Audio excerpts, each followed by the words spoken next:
Carragher, Brooke Grimsley, and Carrie Davis on the opening drive. Presented by Sumner One.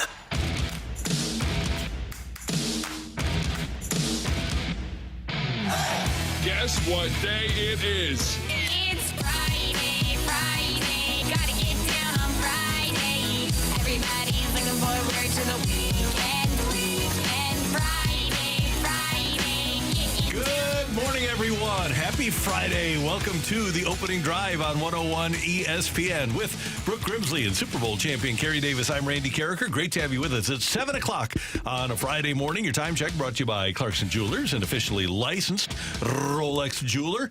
The Blues open up their home season tomorrow night at Enterprise Center. Hope you're getting ready for a great weekend. Brooke, good morning. How you doing? I'm doing great. It's Friday. It is. I'm excited. It's such a long week. I'm worn out. Oh, yeah, I know. 3 days, huh? All 3 of those days you were here. It's so hard on you. You did the scheduling right. Yeah. You need a vacation from your vacation. That's right. Yeah, so Monday I'm going to take the day off. Oh, my God. I forgot you were doing that, too. You got the Tim McKernan special, huh? Did you have a conversation with him and figure that out? I just kind of observed. I let him lead by example. There you go. Matthew Rocchio, who, by the way, has a lollipop in his mouth at 7 o'clock. Lollipops and yeah, see, I'm trying to be more positive, you guys. Sunshine, lollipops, and It's coming on my game, too. I potted it up right before you hit, Randy. Is what I feel when we're together. So yesterday, we had the arrival of some lollipops from our friends at the Wingding. We participated in the Wingding, and to send us a thank you, they sent us lollipops. So we're loaded up on lollipops here in the opening drive. It's like a little mini bucket of Jacked up lollipops. off of Mountain Dew. Yeah, right. I had to go back there to get my markers, and I was like, well, I'm not going to not take one. Why not? Why not? It's there. The Blues have opened up their season with a 2-1 loss to the Stars in a shootout last night. Fun game, interesting game, and the Blues, I thought, played pretty well. Second period, no score. Jamie Benn scores for Dallas, but the Blues come back a little over 2 minutes later with Tyler Tucker coming through. The Blues 4-on-2, bringing it in. Hayes had it poked off of his stick, goes to the blue line. Tucker shoots, and a puck bounces off a leg, comes back to Tucker. He scores! Sammy Blais in front with the screen, but a wrist shot by Tyler Tucker finds the back of the net. And his second career NHL goal has tied the game for the Blues. 1-1. 17:23 to go, second period. And CD has a new favorite player. Oh, yeah. There you go. Tyler Tucker. There you go. We got a workshop nicknames. Scoring goals. Tuck point. So tuck point for you. Yep. Brooke says we need to workshop this a little bit. Maybe just like a little bit more, but I like the tuck pointing because then you can also slide in possibly a commercial deal with that. And he, as a defenseman, can build a wall. Now, see what you did there. There we go. Please hire us for consulting. We should have a side consulting business for media training and also nicknames. Yeah. Mm-hmm. For we can help these guys get some deals going on here. Right. Goaltending and defense, terrific. The game ends in regulation in a tie, 1-1, ends in overtime in a tie, 1-1. We go to the shootout, and Dallas gets a couple of shootout tallies from Jason Robertson and Matt Duchene, and the Blues have a chance to tie it, but Jake Ettinger stopped them. And Jordan Kyrou skates it in right down the middle. Deke shoots, and then he lost the handle, never got the shot away. A wasted attempt, and the St. Louis Blues fall in the shootout to the Dallas Stars. Dallas outshoots St. Louis 34-24. Here is Blues goaler Jordan Binnington on the effort. We got to be positive. We've had a great training camp, a couple weeks here, and we played well, played hard, and played a good team. We had a couple good chances. Their goalie played well too, and it was a good hockey game. If the Blues, every time they play in Dallas, would take them to a shootout, and you tell me they're going to have a shootout opportunity every time they play in Dallas, I'm going to take it. I look at that almost as a win, getting a point out of that. They played really well. Jordan Binnington played outstanding. I thought he played fantastic. One of the concerns I had in the preseason was shots on goal. They are still allowing a lot of shots on goal, and we talked about it, and that was maybe not on the top of their list of priorities. But here's the thing: if you give up a lot of shots, one of them going to go in. That's kind of how hockey goes. So I would look into that that. But I thought Jordan Bennington played extremely well last night, made some really, really nice saves. And unfortunately, the Blues couldn't get enough in. The power play couldn't get any in, didn't get any shots on goal the first couple of them. So, looking forward to some things you got to figure out and correct. That might be a couple of things you can look at and say, we can be better in these areas. We probably win that game. Jordan Bennington just carried them in that entire game. The fact that they were able to keep hanging around, you're talking about how much they were outshot by, the fact that they were able to hang around with the Dallas Stars. We know how good this team is. We know a lot of the national pundits have the Dallas Stars to do really well this season, and the Blues were hanging around with them. Jordan Bennington was the reason for that. I also looked at some of the other things. I think we kind of see defensively what they're trying to do here with Weber and what Berube wants,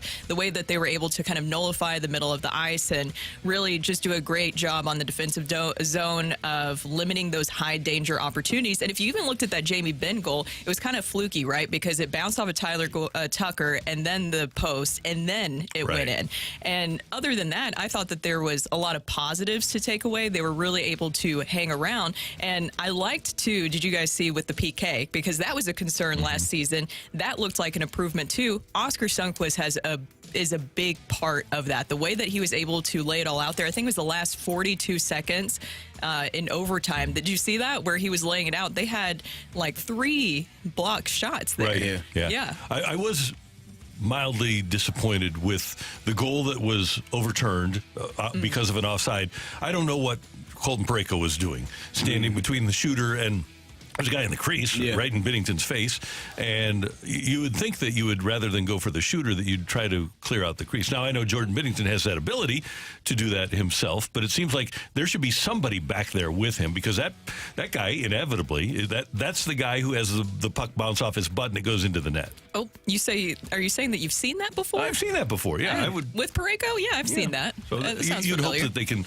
get things like that straightened out, but it's only game 1 of 82. Game 2 tomorrow night, Seattle Kraken in town for the Blues home opener. And we're going to give you details on what's going to go on tomorrow during the course of this show. Meanwhile, last night, the NLCS was determined. Philadelphia over Atlanta by a score of 3-1. All the scoring taking place in the middle innings in this one. Austin Riley homering for Atlanta in the 4th inning to give the Braves the lead. But Nicholas Castellanos came back in the bottom of the 4th to tie it at 1 apiece with his home run. Trey Turner with a long home run, 403 feet, making it 2-1 in the 5th. And then in the 6th, Castellanos, with the way the Philly bullpen has been going, pretty much put this one away. Castellanos, high fly ball, way back, goodbye. Castellanos makes it 3-1. Spencer Strider is out. A 2-strike, 100-mile-an-hour fastball, and Castellanos finally squares it up. That's just some good hitting and then some great pitching by Philadelphia as Ranger Suarez started, and then their bullpen shut Atlanta, the best offense in Major League Baseball, down for the rest of the game. That's exactly what happened. I mean, we've been talking about it with specifically the Dodgers, 2 of your superstars not showing up in those big moments, and that's what it felt like happened with the Braves in this one. And we know how powerful they are, but you didn't see that power displayed in this series. And honestly, I know that it's something that happened outside of the game, but I feel like that Orlando Arcia stuff just really shook the Braves, and they never recovered. You see all the videos coming out of Arcia in the dugout where people were kind of chanting at him, and he was like, instead of looking at the game and focusing on that, he was reacting to the fans. You can't let them get to you like that. And you could tell that they weren't able to really kind of recover from that mentally. And then did you see the Phillies in the clubhouse afterwards? Their T-shirts, yeah. They have the Attaboy Harper, and then on the back it says, he wasn't supposed to hear it. How in the world did they get those ready so quickly? Pretty cool. Yeah, that's like their version of the rally squirrel. There you go. Yeah.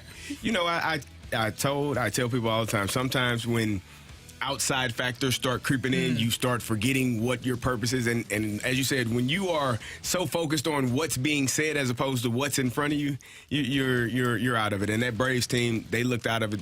There was a key point in that game, and I texted you all this last night. You bring in your closer in the top of the 7th to get to get out of that inning, because you may not get to your closer if you don't get out of that inning. Like, you have to be able to throw the sheet away. Throw the analytics part away. Department, hey, you don't know about this here. Step aside. This is our time. Let us take care of this. And I thought it was a fantastic job bringing your closer in to get that final out. It helps if you can bring in an all-star from the year before to follow the closer. And then, that helps. Yeah, and then close out with a 100-mile-an-hour rookie. Well, I was at that point. I was thinking maybe they let Kimbrel go get 7 outs. I don't know. That's the thing. It didn't matter. Can Ollie, just to localize this, Ollie can't do that. Ollie can't bring in Helsley in the 7th because then everything will blow up in the 8th and 9th, right? You have to be able to have guys that can perform in those moments. I thought that was a spectacular job for the Phillies to get out of that inning, to not allow any runs, and it allowed them to win that game. And that team is playing so well right now. They are on fire. They look like a fun group of guys that enjoy playing together and enjoying this moment. Philly, Letting Houston, guys be who they want to be. Yes. Right.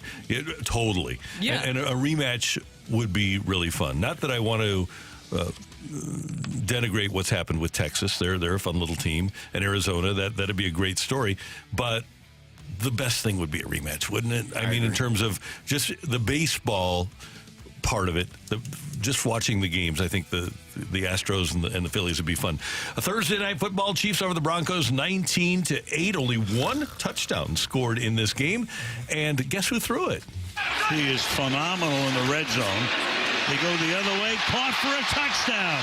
Kadarius Toney. That was the only one. Russell Wilson was not great. If you didn't see this game, you didn't miss much from Russell. He looks like he's about ready for the home game. 13 of 22, 95 yards.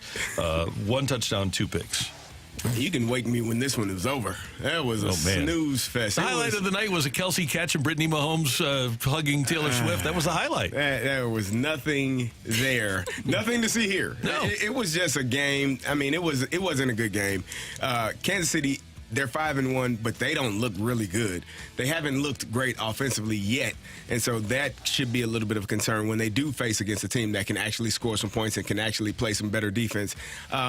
The Broncos are terrible, and I hate to continue to beat a dead horse, no pun intended, but they are terrible. They are not a good football team. They're just there. And I don't know how you got to this point with that defense, which was really good last year, started struggling towards the end of the year.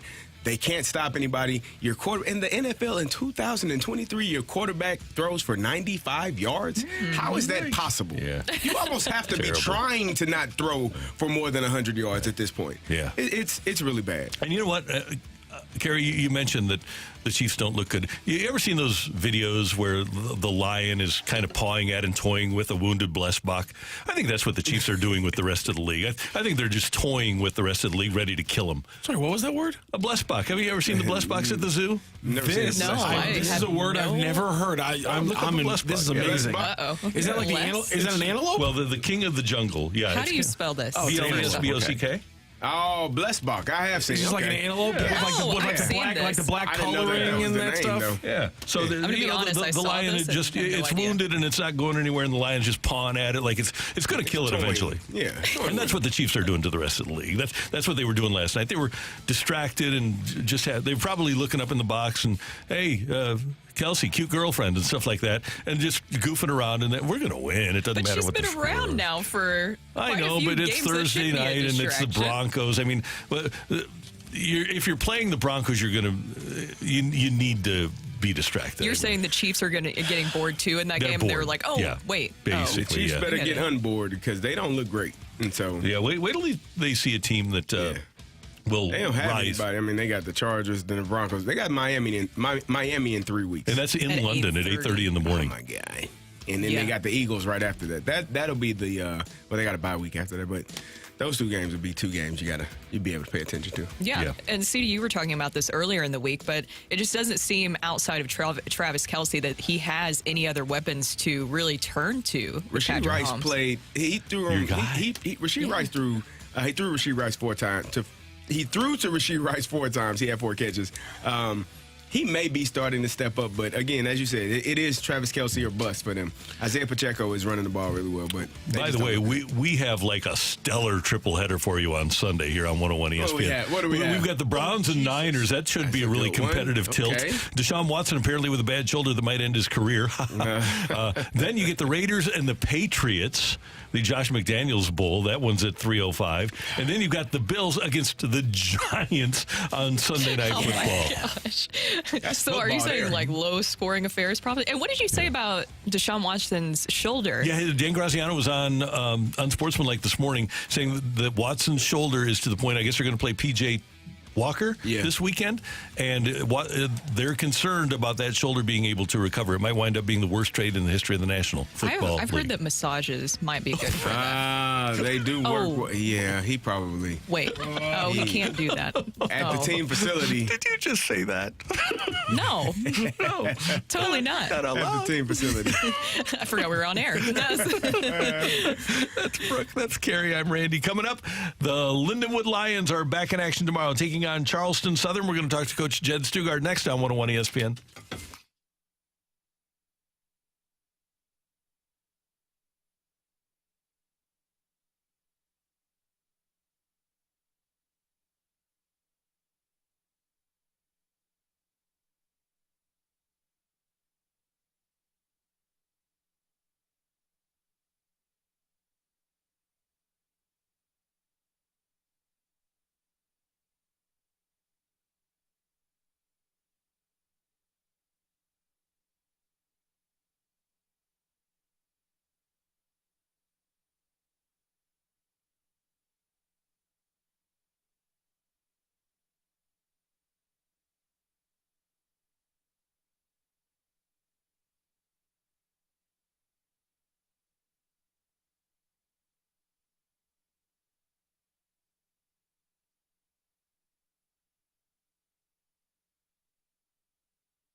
Want even more excitement on game day? It's time to get on Prize Picks, the best way to win big on fantasy sports. Here's how it works. Just pick 2 to 6 players and choose more or less on their stats. If you get them right, you could win up to 25 times your cash. It's quick and easy to make your picks. And with fast and safe deposits and withdrawals, Prize Picks is the place to play this season. Prize Picks has awesome weekly promotions, and they're the only daily fantasy platform with an injury insurance policy, keeping you in the game even if one of your players goes down. Sweat it out. Watch your entry update in real time and continue the fun by making picks on second half and fourth quarter stats. Take your game day experience to the next level with Prize Picks. And right now, you go to prizepicks.com/primetime and use code primetime. Prize Picks is matching your first deposit up to $100. That's prizepicks.com/primetime with code primetime for a 100% deposit match. Prize Picks, daily fantasy sports made easy. Must be present in certain states. Visit prizepicks.com for more details.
This is the opening drive on 101 ESPN. Brought to you by Sumner One.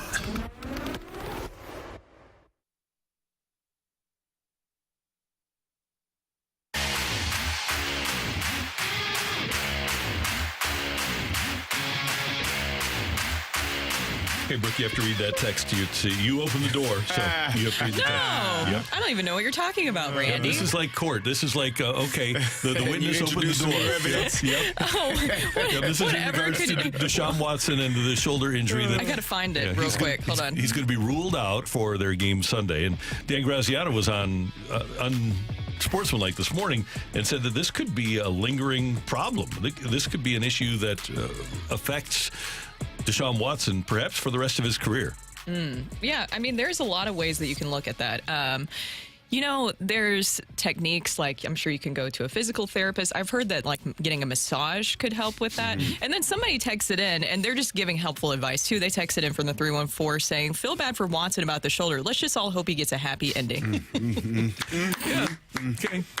CD's just over here shaking his head. BLIS, best listeners in sports right there. We appreciate There you go. Yep. Our Yeah. studio cam is brought to you by our friends at the Air Alliance team. So if you want to just join us on the YouTube machine, all you need to do is go to youtube.com. Well done. Brooke, You guys are we've got doing... the sign behind us, though. We need to get a sign behind you. But if you're on the YouTube, you can watch us. Just type in 101 ESPN STL, find Opening Drive, and you can watch us whenever you want. You can even watch us recorded if you'd so desire. But we are brought to you by the Air Alliance team. So thank you very much for that. Okay, Blues with a 2-1 shootout loss last night. Oh, and by the way, we had trouble connecting with Jed Stugart, the head coach of Lindenwood. They do play tomorrow afternoon against Charleston Southern, so let's hope that the Lions can come away with a victory. But the Blues come away with a shootout loss to the Dallas Stars. Tyler Tucker, T-squared, T-sizzle, the tuck point. Yeah. We're workshopping this. How was this start to the season for you? Yeah, I think so. Obviously, it's not going to be pretty this early. I thought we did some good things. I thought there's things that we could work on. I thought Benner played a real good game. Kept us in a lot of good scoring chances we let up against, so I think he did a great job there. Benner was fantastic. I don't think this team, if it succeeds the way it needs to succeed, I don't think it's going to be pretty. No, I can see what you're saying there.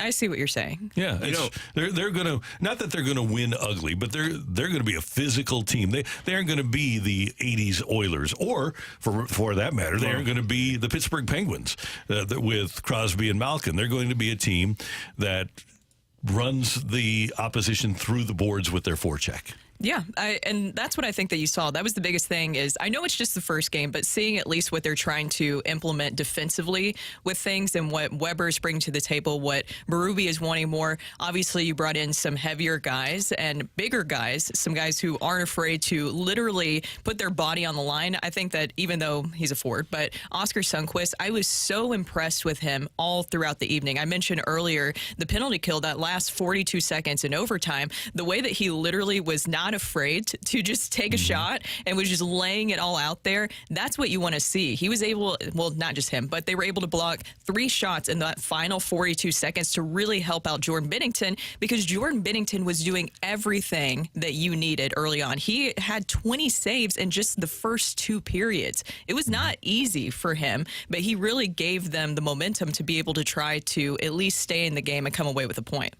It was a good game. I think there were, like I said, there are things that you can learn from and get better at. The power play wasn't good, and then the number of shots on goal. Like I said, that's been a concern of mine for a while. So hopefully, you look at the film, you figure out what you can do better to not allow as many shots on goal. You talked about the first goal that ended up getting called back with Parayko kind of, I guess, in no man's land. They were on a penalty kill, but just figuring out a way to keep the number of shots and attempts on goal down, because Jordan Binnington shouldn't have to make 33 saves a night in order for your team to win games. And he made 33. He put you in a position to win the game, going to overtime and can't win in the shootout. It's part of the game, but hopefully they get that corrected. What was Tucker thinking as Binnington was making those 33 saves? I mean, obviously for me, just be better. This shouldn't be happening. Learn from them, try and limit them. Yeah, and that's a good thing. And hopefully everybody takes note of that, the veterans too.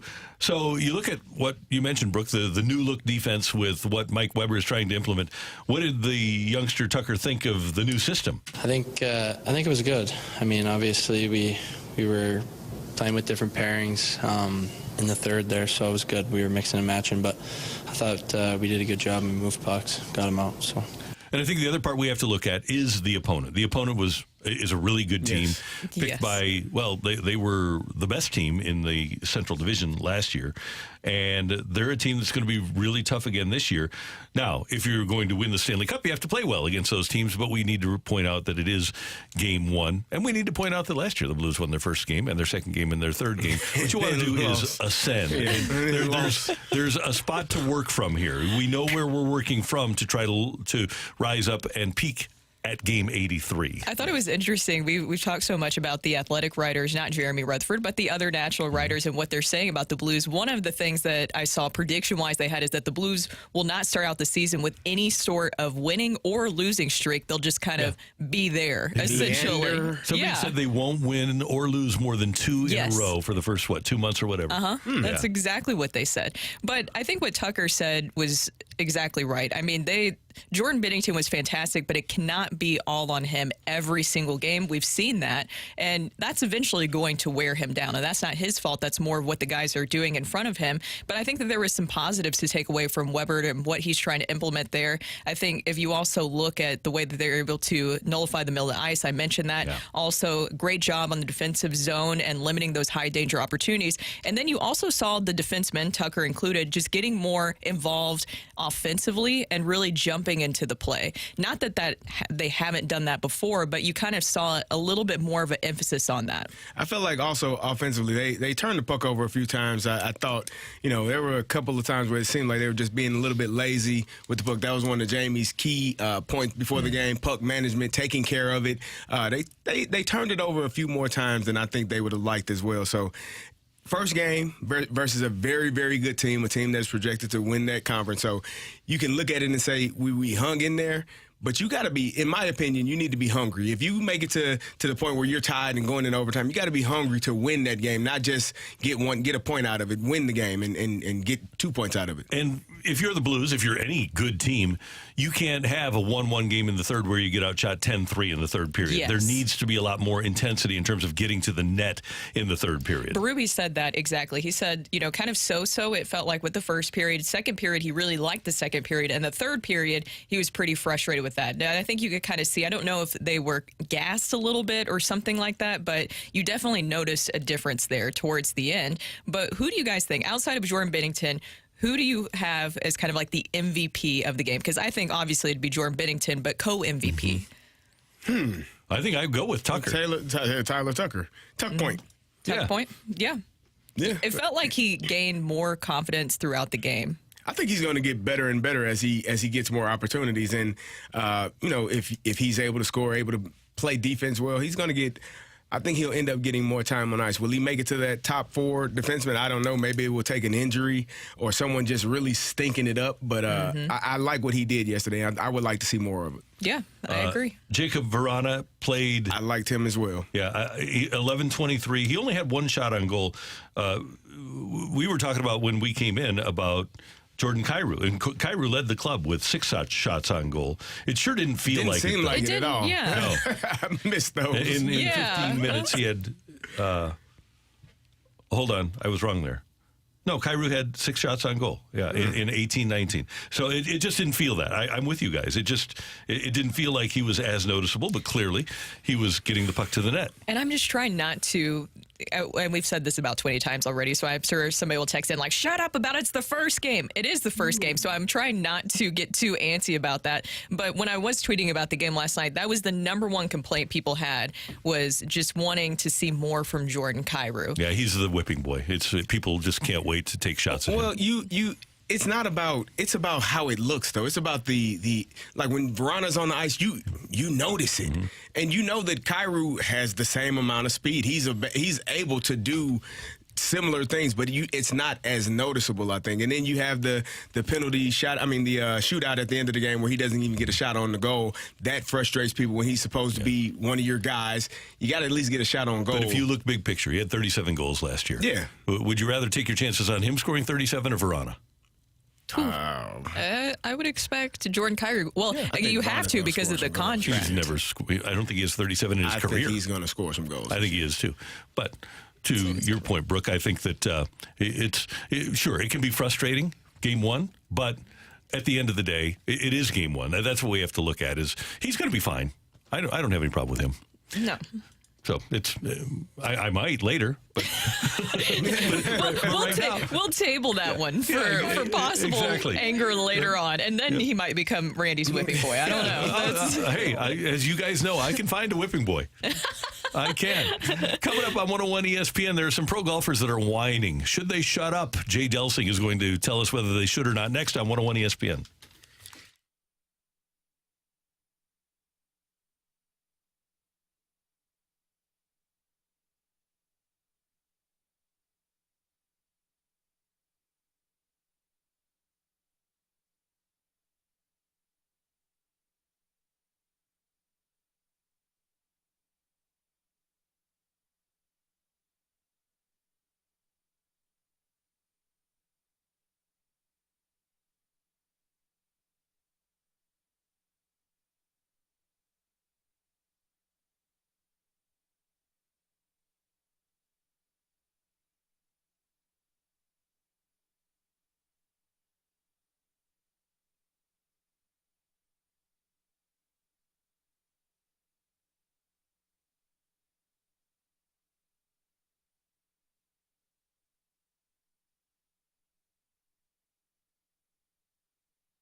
I talked to you a lot about Chesterfield Fence and Deck. I had my fence installed by Chesterfield Fence and Deck, and it's been fabulous. And for 55 years, Chesterfield Fence and Deck has had a commitment to put quality and professionalism first in everything they do. At Chesterfield Fence and Deck, they're going to give you the best and longest-lasting outdoor products available with skilled installation teams who carry out their mission to be the very best in customer service and quality craftsmanship. And they'll do more than just fences and decks. They'll do sunrooms, screen rooms, pergolas, patios, and more. And if you mention me, Randy Carricker, get 20% off your next installed outdoor project with Chesterfield Fence and Deck. It's the Randy Carricker special discount of the month for October. A+ rated by the Better Business Bureau. As we mentioned, in business for 55 years, and you can either call them at 800-300-4054 or find them on the web at chesterfieldfence.com. If you want, they'll come out, provide a free, no-obligation project design, show you things that they do, and you'll love what Chesterfield Fence and Deck can do for you. Again, chesterfieldfence.com. The number is 800-300-4054. Chesterfield Fence and Deck, the sign. You have the very best.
This is Rocky with your Sports Center update, driven by Johnny Londoff Chevrolet and Johnny Londoff Autoplex. The Blues season got started last night, and they fell in a shootout to the Dallas Stars. Tyler Tucker gets the lone goal, the opening goal for the Blues as he starts his incredible campaign. My apologies to Kerry Davis.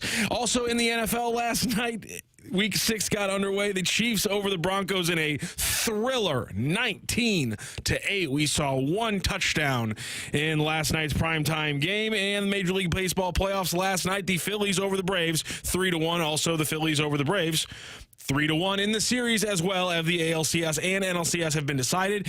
Round 3 of the MLB playoffs will start on Sunday with the Rangers and the Astros coming up this weekend. Illinois and Maryland in a Big Ten battle. It's a 2:30 p.m. kickoff, while Missouri travels to face off against number 24 ranked Kentucky, 6:30 p.m. kickoff there. That is your Sports Center update, driven by Johnny Londoff and Johnny Londoff Autoplex. Find your roads and top 24/7 at londoff.com and londoffautoplex.com. Are you kidding me?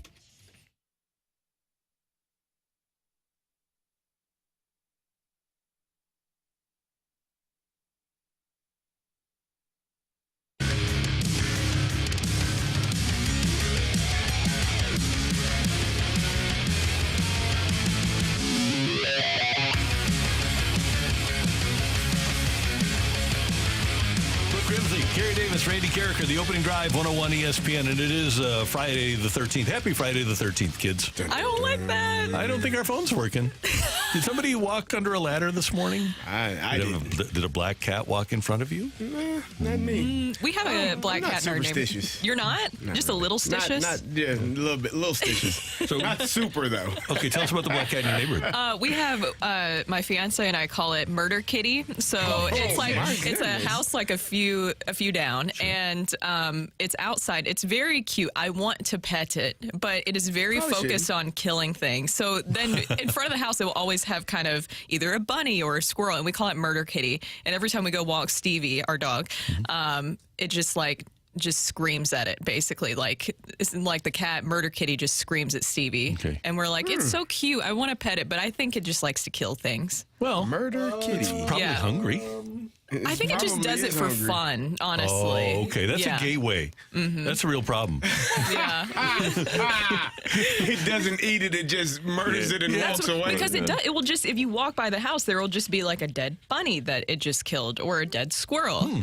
So it's not hungry. It just does it for sport. For the thrill of it. Yeah. Very interesting.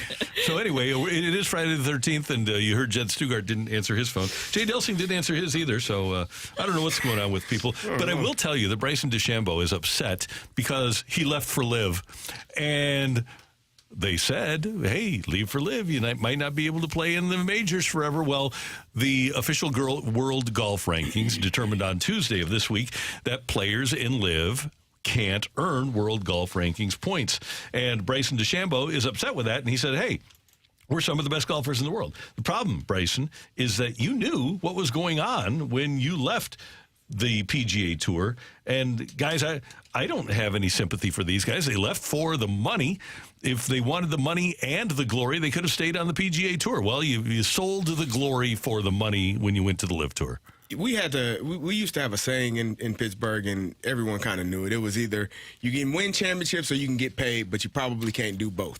And so that's kind of where they are. The Live players, you can get paid or you can win championships, but you probably can't do both. And they chose to get paid, and now they won't be able to be a part of some of the championships that's what they play golf for. Or at least that's what we thought. They went to go get the money, but you have to understand, if they told you you probably won't be able to do this and you took the money anyways, that sounds like a you problem. And now it sounds like you're frustrated because you can't get both when they told you probably won't get both. I feel like they've been able to still get most of the glory and the things that they've wanted up until this point, right? Which is probably why they still feel like they should be entitled to that. Yeah. And you will see Koepka for the foreseeable future. You'll see Dustin Johnson for the foreseeable future. You'll see Cam Smith for the foreseeable future. The longest anyone is set up to play in all the majors is 2027. But again, if they want to, they need to, I think, have a mea culpa if they really want to come back and play in the majors, and they have to return to the PGA Tour. And as you mentioned, CD, give up the money because, like you said, you can't have both. It's weird for me to think about why these players can't figure that out. Which would you rather have? Oh, I think I would rather play against the best, and I would rather have the glory, because if I'm good enough to have a major exemption, I'm set. Right. If I have $30 million rather than $230 million, I'm good. Mm-hmm. I'm smart enough to handle that. Okay. How about you? I'm probably going to. You take the money? Yeah. Here's the thing about Tiger. It is a lot of money. Tiger mentioned this. If you go to live, you really didn't want to compete. Yeah. That may be it as well. I mean, and some of those guys, like you said, some of those guys didn't have to take that money, but some of them felt like that was a better option for them, and you deal with it. It is what it is. But I don't think you can complain on the back end with frustration saying, hey, we're not allowed to do this. Well, you knew that going in that was a possibility, and now that someone is holding you accountable for your decision, you're frustrated. That's how life is. That's something that young people have to learn at an early age. If you make a decision, you're accountable for that decision, and whatever happens after that is what takes place. And these guys are grown I was going to say grown men. So they never learned that lesson as Exactly. a young man. Somebody texted in from the 217. All the golfers that went to live sound like people who were never told no when they were growing up. Yeah, probably. That's exactly what it sounds play for like. Coach Davis. I tell you what, I don't mind telling people no often. It helps you grow. It helps you mature And turn into not a Karen, yes. which we have a lot of Karens out in the world. You don't expect things. You aren't entitled. You understand that you have to work for everything, and when you make a decision, there are consequences for that decision. Exactly. And who do you blame? Who are you mad at? Wow, I took through $200 million, and now they want. Well, but if you've never been told no, you're mad at the people that are telling you no. That sounds like a you problem, not a me problem. Exactly. Do you think that any of this has to do with? Did you see that the memo that was sent out by the PGA Tour about they'll be looking at some other investors as well outside of? Well, I think Congress is going to take they're going to slap the PGA Tour and live around a little bit. The private investment fund. Yes. I don't think that the Congress ultimately is going to allow that merger to go through. Ooh. Which will cause the PGA Tour to need to find more investors. It's the opening drive, 101 ESPN. Coming up, we've got Take It or Leave It. You can get your text into the Air Comfort Service text line, 314-399-9646, 314-399-YO-HO. If you have a Take It or Leave It, send it to us, and we'll put it on the air next on 101 ESPN.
Hey, if you want to go and watch the Mizzou game tomorrow night, you can watch it over at the Fenton Bar and Grill on Rudder Road in Fenton. And, oh, by the way, the construction on Rudder Road is complete, so the road is wide open so that you can enjoy some of the great food, great drink, and great ambiance of the Fenton Bar and Grill. It's the official home of the Mizzou home of Cody Schrader, and he is going to be performing tomorrow night, so you'll be able to go and watch that game on TV. They'll have the Blues game up. They'll have beer specials. And, oh, by the way, again, they have their very own beer now, introducing Fenton Bar and Grill's Hard Workin' Lager at the Fenton Bar and Grill. It's open year-round. You can relax on the heated deck during the chilly days that are coming up. Stop by for lunch and say hi to Alicia and Kelly and Colleen and the entire gang there. They're wonderful people. They have great food, and the big fella's around. Come and see the big boss man, Chuck, and ask for him. Say hello, and he'll make sure that you're taken care of. Tell him Randy sent you when you stop by the Fenton Bar and Grill.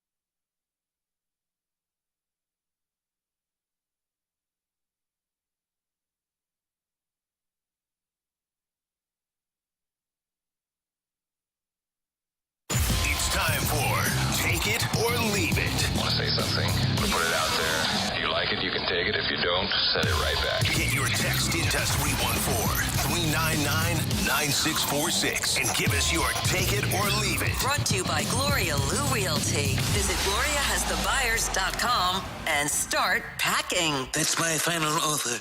Take it or leave it.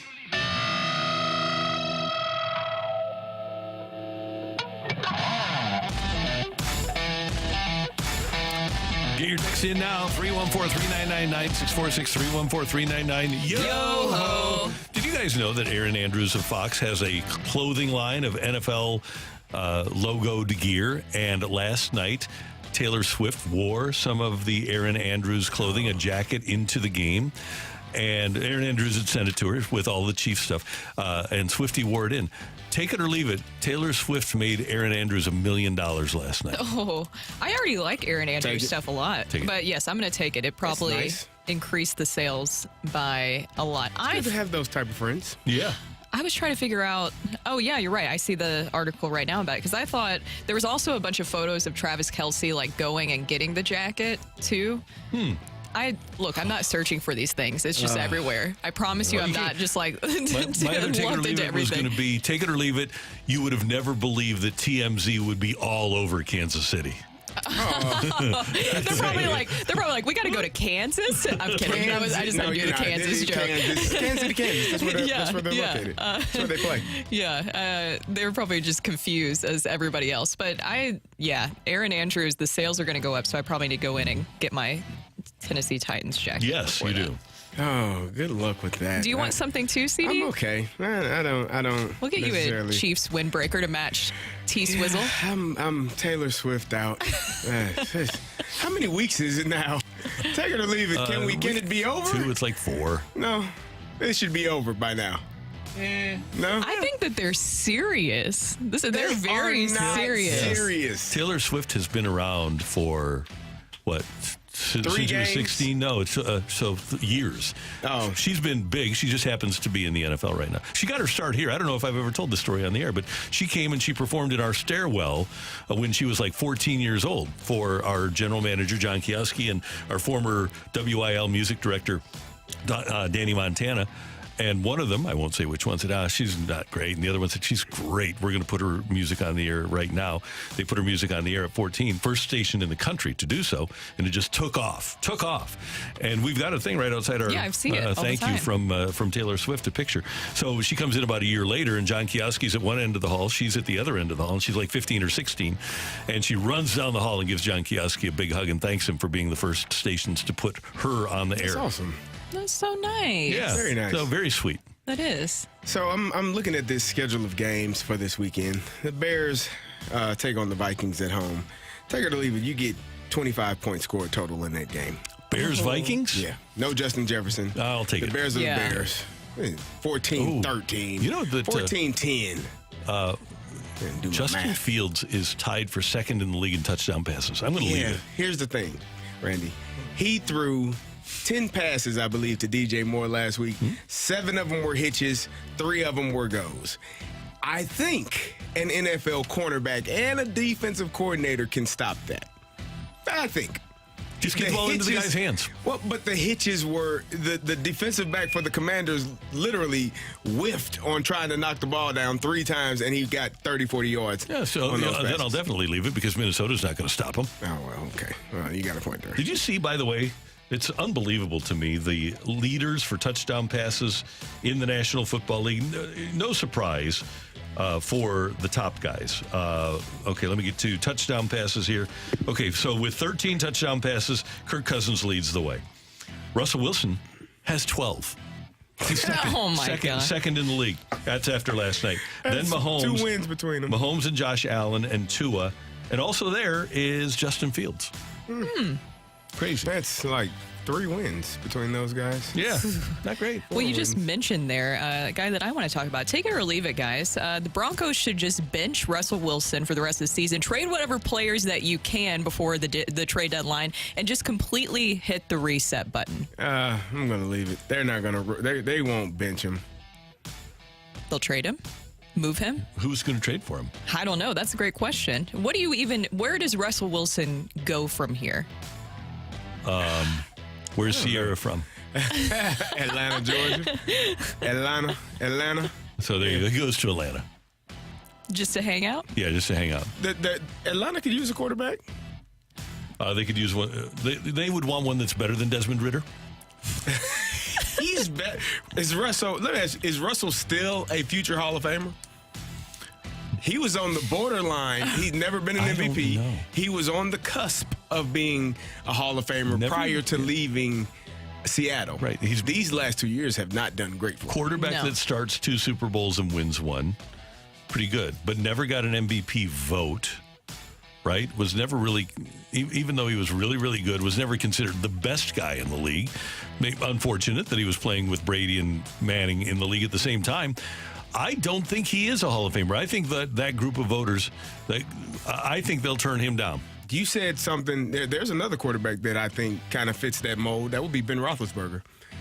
Been to 2 Super Bowls. Well, he won 2 Super Bowls. That's He's been the to thing. 3. If you win 2. Yeah. Okay. Everybody who's ever started 3 Super Bowls is in the Hall of Fame. And the only guy who's won 2 and isn't in the Hall of Fame is Jim Plunkett.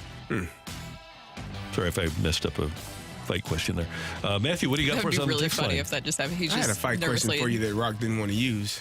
I thought it was pretty good. Let's use it right now. You going to use it? How do you know I'm not using it? I don't know. But I know when I gave it to you, you looked at me like I was crazy. How do you know I just didn't put it in my pocket? All right. Maybe it's familiar. By the way, I've been getting some trivia question suggestions from listeners over Twitter. Good. All terrible. Oh my God. I'm so glad. Horrible. I'm so glad. So you bad. all have I'm so glad you all get a peek behind the curtain and get to see what we see every day. I appreciate it, but do a little bit better. Can you give us an example of one? Yeah, who was the first person that Albert Pujols hugged after his 700th home run? That is kind of terrible. Oh, it's a terrible question. That's a terrible question. Somebody just cried because we were all like, Lord. oh. If he can't be easily I'm not saying I want it to be cheatable, but it should be be able to be found with a Google search. That isn't what are the images here? Who is that person? Is that the first person you hugged? Let me go watch the replay. No, come on. It should be a stat. Yeah, it should be. Yeah, exactly. Take it or leave it. The only thing they're serious about is making money, period. I believe he's referring to the Cardinals. Oh, wait. How did we get... Are we sure? Huh? I think I'm going to leave that. Where is this one? They don't say who they're talking about. Yeah. No, it just says No, you think I just omitted it? No, it's the only thing. The only thing they are serious about is making money. Period. Here's the thing: if the They could be talking about the NFL. They could be. He had a Bob Kraft joke before that, man, but that was like 30 minutes ago. If the Cardinals only wanted to make money, they could do what Pittsburgh does and reduce their risk to nothing by just not paying anybody and getting revenue sharing. Didn't you say they were going to win the World Series this year? Yeah, but who? The Pittsburgh Pirates? Yeah. Yeah, but their risk was nothing. Yeah. So anything that they did. Yeah, exactly. If you're a major league owner and you're only interested in making money, you don't pay anybody. You do what Miami did for years, and you pocket the money. You do what Pittsburgh has done for years, and you pocket the money. There is revenue sharing to be gleaned, and you don't have to pay players. So if you're only interested in making money, why would you present any risk for yourself? That's why they traded for Hall of Famers in their prime, Randy, because they only care about making money because they would sell tickets. They don't want to win baseball games. Got it. Take it or leave it. Odell is the most overrated wide receiver in the league. Everyone praises him and thinks he's great because he made one great catch. Yeah, that's all he did. Kyler's film room would agree. I think he did have the best first 3 years, I think, ever, until he was recently surpassed by Justin Jefferson. Yes. He was really good for a time period. Did you guys hear Jerry Porter Jr.'s trash talk to him in the end zone when he picked off the pass? Apparently, he picked off the pass and just turned to Odell and just goes, "Go home and be a family man." Oh. And I was like, God, that is some Jerry Porter level smack talk right there. Yeah, it happens. You don't like the what it's life. That? You like that, Carrie? It's life. Go home and be a family man. By the way, that texter said that they were talking about Swift and Kelsey. No. Oh, well, maybe. That's even more cynical in my opinion. Yeah. First 3 years for Odell, 91 catches for 1305, 96 for 1450, and 101 for 1367. Then in his fourth year, he caught 25 for 302 and really hasn't been the same since. Take it or leave it. If you just stop talking about Taylor Swift, it will all go away. Take it. Take it 2 times. Yeah. Take it 10 times. I don't think that's how Take it it works. 50 times. I don't think that's how it works. Take it every time. No? I don't think you can get the whole world to stop talking about it, is the thing. They forget about it. They had Brittany Mahomes on the first thing I see when I open up ESPN and go to the football. Hey, come on. And then just get Jackson Mahomes and we can have a party. Let's see how that goes. I don't think he's allowed to be in the public eye at this moment because of some mistakes that he has made. Oh, yeah. Yeah, some big mistakes. Take it or leave it. Missouri's defense shows up in Lexington this weekend. They win 38-17 and make a statement. Leave it. Yeah. You don't believe that. I don't. You're right. Be honest. I want your honest take on the Missouri. I don't know. I mean, I think defensively they're okay. I think that loss to the Tigers of who did they play last week? LSU. Mm-hmm. They didn't play a lot of Tigers this year. Yeah. They played the Memphis Tigers. Yeah. LSU Tigers. They don't get Auburn though. They don't have the Auburn Tigers or Clemson. Okay. Well, thank God we don't get Auburn again because we saw what happened. Had him. Yeah. Just hang on to the darn football. I hate Auburn so much right now. Take it or leave it, freaking Trey Mason. Take it or leave it. Bennington is a Vesna finalist. I'll take it. Do you? What does your team have to be good for that to happen? Like, do you have to have a good playoff record? It helps to the vote is taken at the end of the regular season. Right. So based on how well your team performs, also is taken into consideration. Right. Top 3, you said. Yeah, that's and it's Vesna finalist based on best goalie. Yeah, but it helps if your team is one of the really best teams. Right. It's not the one that's based on stats, though. So You the wanna leave Jennings it, Trophy CD. is It's based on okay. yeah, so you can be kind of a worse because of the goalie, rest of but the have team. the Because of the rest of the team. Yeah, because exactly. if he's doing what he did last night and they still lose, Yes. I mean, But if he only allows 1 goal in regulation every single game, that's probably not going to happen if you're giving up 34 shots a goal. But yeah, a your game. team still has to win, right? I would In order think. to get that attention, consideration. Okay, I'll take it. And then, well, if you go 500 and you only score 1 goal each game, then your offense is pretty bad. Or you only score 2 goals, even. Take it or leave it. The NHL overtime rules need to be adjusted. There just seems to be no sense of sudden death or urgency they used to have. I'm going to leave that. Wow. You don't leave it. You like the 3-on-3? Love the 3-on-3. I do too. It's awesome. Yeah, I like it a lot. I mean, I think everybody maybe has their own tweaks to overtime, so. Yeah, they did. I think that maybe they're referring to the Blues kind of did look pretty exhausted by that point, but I still like that. Yeah. I don't know. I don't have a problem with it. If you have talented players, you can win a lot of. You want that. Yeah, you can win a lot of 3-on-3s. I got to read this one for Carrie. Okay. Take it or leave it. Taylor Swift is Delilah to Kelsey Sampson. That is. I'm sorry. Cut his hair off? That is a misogynistic story and a Did he cut his misogynistic hair text. I'm off? going to say it right now. Did he cut his hair off? No, she's not. She's not going to hurt him. I mean, She's pumping him up. He did get hurt. No, come on. I know. Listen, I think touchdown pass they at 100 are receiving yards. I think they are great friends, man. This is a great friendship that is going to last a lifetime. It is It's gonna awesome. last. What about love that can last a lifetime? I don't think they'll ever be married. How about that? I'll take that. We are watching the entertainment business at work, and there's nothing wrong with the entertainment business. They're in the business to make money, and they're in the business to entertain people. And a huge number of people are being entertained, and a huge number of young people are being introduced to the National Football League. The NFL loves it. The Taylor Swift loves it because NFL people that might not ordinarily consume her product are being introduced to her. It's very synergistic and it's brilliant. It is. I mean, it's a great business deal that they got there going there. I don't think it's a. Did you say business deal, not love? No. CD? It's just a business deal. There's nothing I wrong with believe it. in love. It's the entertainment business, and There there's you nothing go. wrong with it. Just don't lead me to believe that it's more. Not that I care one way or the But other. has one of them led you to believe that They it might haven't. be more? No. So don't worry about it then. Don't worry about it at all. I don't worry about it. I'm not. Yeah. What they do in their personal time is not. I don't. It is what it is. Coming up on 101 ESPN, what franchise could the Cardinals use as a model to try to return to the top of baseball? That's next on 101 ESPN.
day's top stories. It's the Opening Drive's Fresh Take.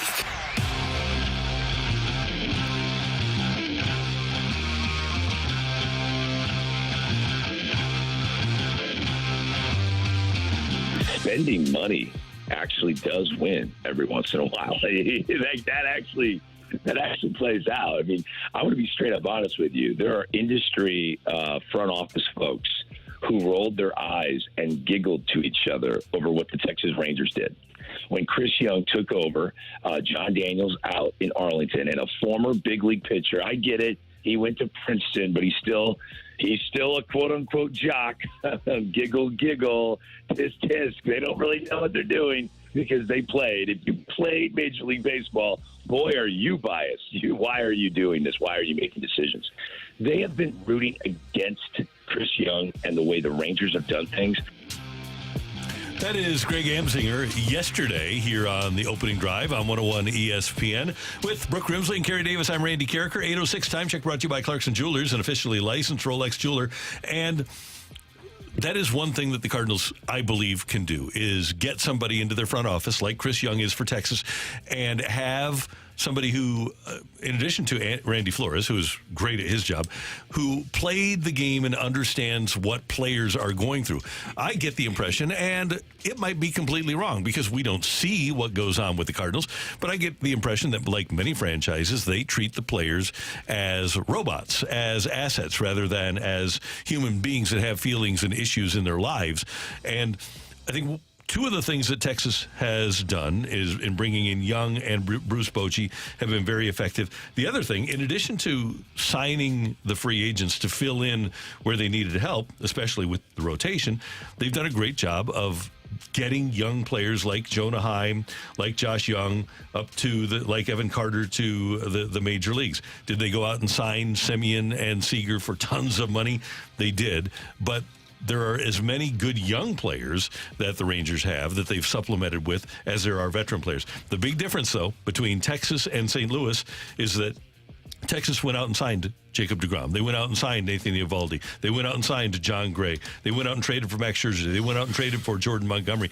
They have really supplemented a pitching staff that needed it rather than just sit idly by and watch everybody else do it. And also bringing in Bruce Bochy. I mean, if we're talking about the model that the Cardinals should follow, I 100% agree with Greg Amsinger because, I mean, this has to be a pretty quick turnaround. How many times have the Cardinals mentioned going into this offseason that they're not just looking ahead to 2025 and so on, 2026, 2027. They want to be a quick turnaround next season. Bruce Bochy was able to do that with the Rangers, a 22-win turnaround that you were able to see during the regular season, and just the energy that he was able to bring in his first year as a manager with the Rangers.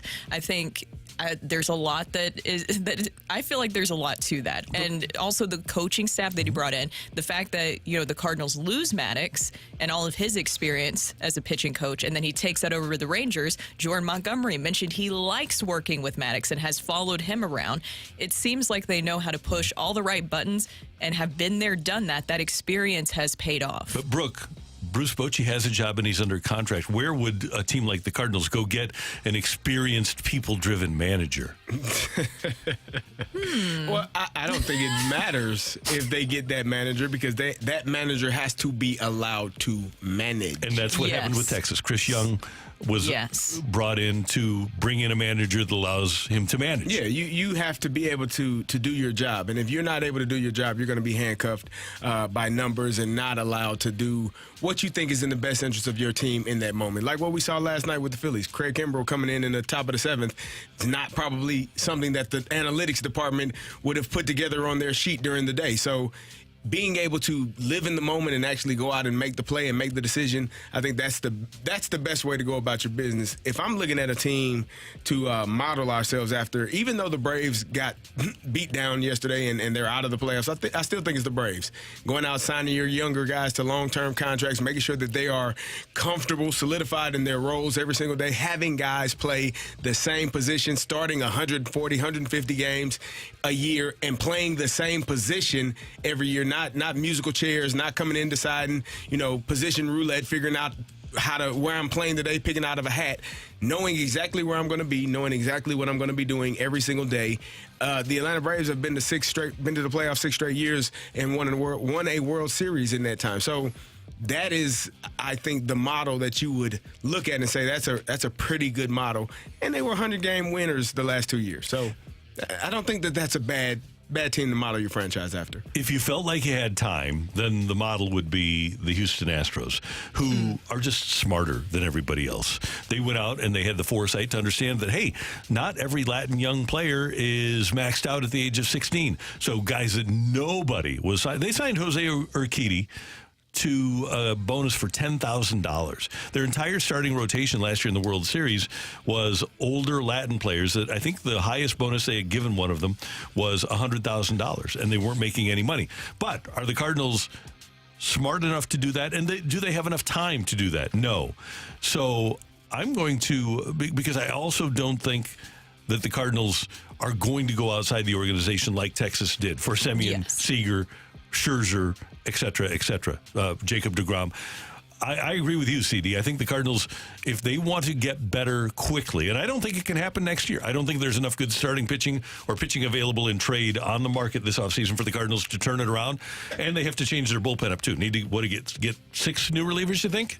Mm-hmm. You got an opportunity. You got 3 of them that are in the organization that can be. Yeah. If you want to go that route. 3 young guys and put them in the bullpen and say, hey, we're going to give you your opportunity. You're going to start here and learn from veteran pitchers how to be a professional baseball player. Let's start there. Let's go out and relievers, you don't have to go get a splash name, a big guy, just a guy that does his job consistently, effectively, and knows how to be a big leaguer. All of those things are important. And then you can go out and make one trade that helps your starting rotation. Go out and make one push for a free agent that helps your starting rotation. That's how you change it and flip it in a year as opposed to 2 or 3 years. And the other thing the Cardinals can do to change things quickly is add to their coaching staff. Get veteran people in there. Walt Weiss, you talk about Atlanta, is their bench coach. Former Major League manager, Tony La Russa guy, he learned at the feet of Tony La Russa in Oakland. He was their shortstop. But he's been a manager, been a bench coach. Ron Washington, former Major League manager, over as their third base coach. Eric Young Sr., their first base coach, the best base running coach in Major League Baseball. Rick Kranitz, their veteran pitching coach, has been around forever.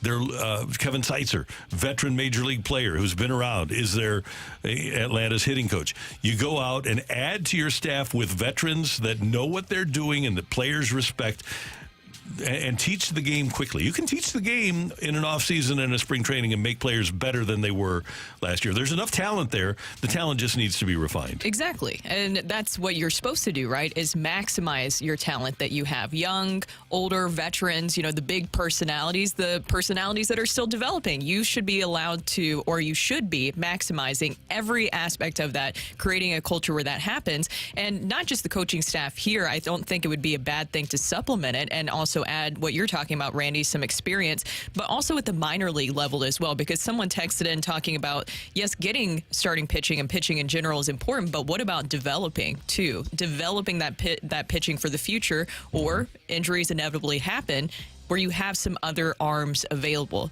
And that's why I know that the Rangers spend a lot of money. I would love to see the Cardinals do that.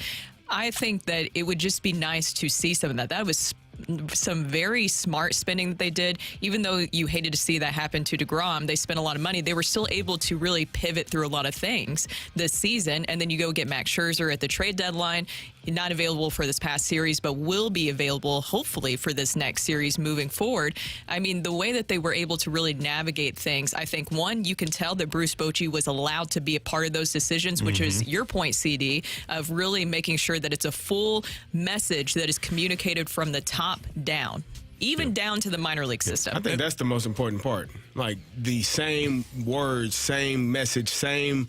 We're using the same terms throughout. Like have a cardinal way? Yeah, that's more than just a phrase, right? It should be. This is how we handle our business. These are the things that are expected of you when you make it to the big team, to the big leagues. You are expected to do this, and we're going to teach you how they want to teach you and how they want you to be prepared when you get there. And regardless of what you as a fan think of the manager, the manager should be empowered to have a philosophy that is implemented throughout the system. They should be getting into a conference room during the winter warm-up or before spring training starts, every single minor league coach and manager, and Ali Marmol and Blake Ahern should be able to say, okay, here's the way we're going to play baseball in St. Louis. This is the way it's going. Wait, I was like, wait, did they already add a new coaching staff member? What? That man's on the wrong Memphis bench, Randy. Wrong Memphis bench. Sorry. Okay. Oh no, but you're exactly correct. And I think if you want to follow all the models for the teams that are left standing, I think that that's the commonality that you see is they're letting the managers manage and be a part of the product, not only behind the scenes but on the field as well. Exactly. That is today's Fresh Take on 101 ESPN. Coming up, Joe Vitale is going to join us. We're going to talk some Blues hockey and other stuff here on 101 ESPN.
Joey Vitale views things a little differently. Just imagine how he looks at hockey. Whoa. This is The View from Vitale, brought to you by Scott Lee Heating Company, a proud Mitsubishi Electric Elite contractor.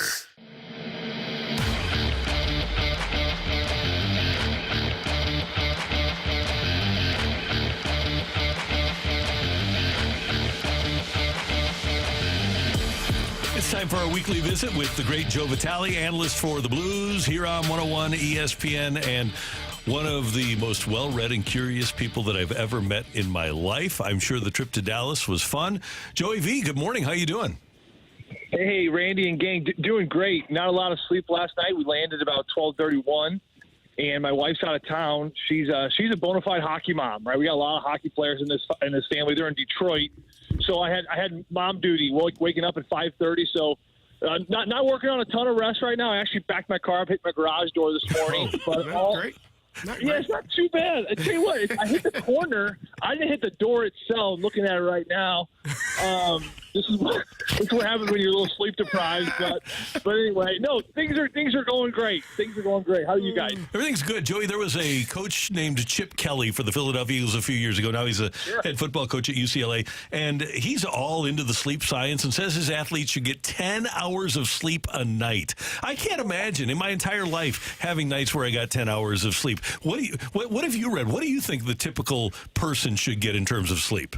This is crazy, right? I mean, first of all, 10 hours. How does anyone find time for 10 hours? You have that side of the spectrum, right? You have people like Chip Kelly, and I think Chip Kelly has done a great job. I think he's a wonderful coach. But 10 hours, hopefully he's talking about college athletes, because they do say, especially young adults, you're not supposed to wake them, especially like my daughter. She's entering that pubescent age. She's 12 years old. One of our doctors told her whatever she wants to sleep on the weekends, just let her sleep. Like kids, especially when they're growing, need a ton of sleep.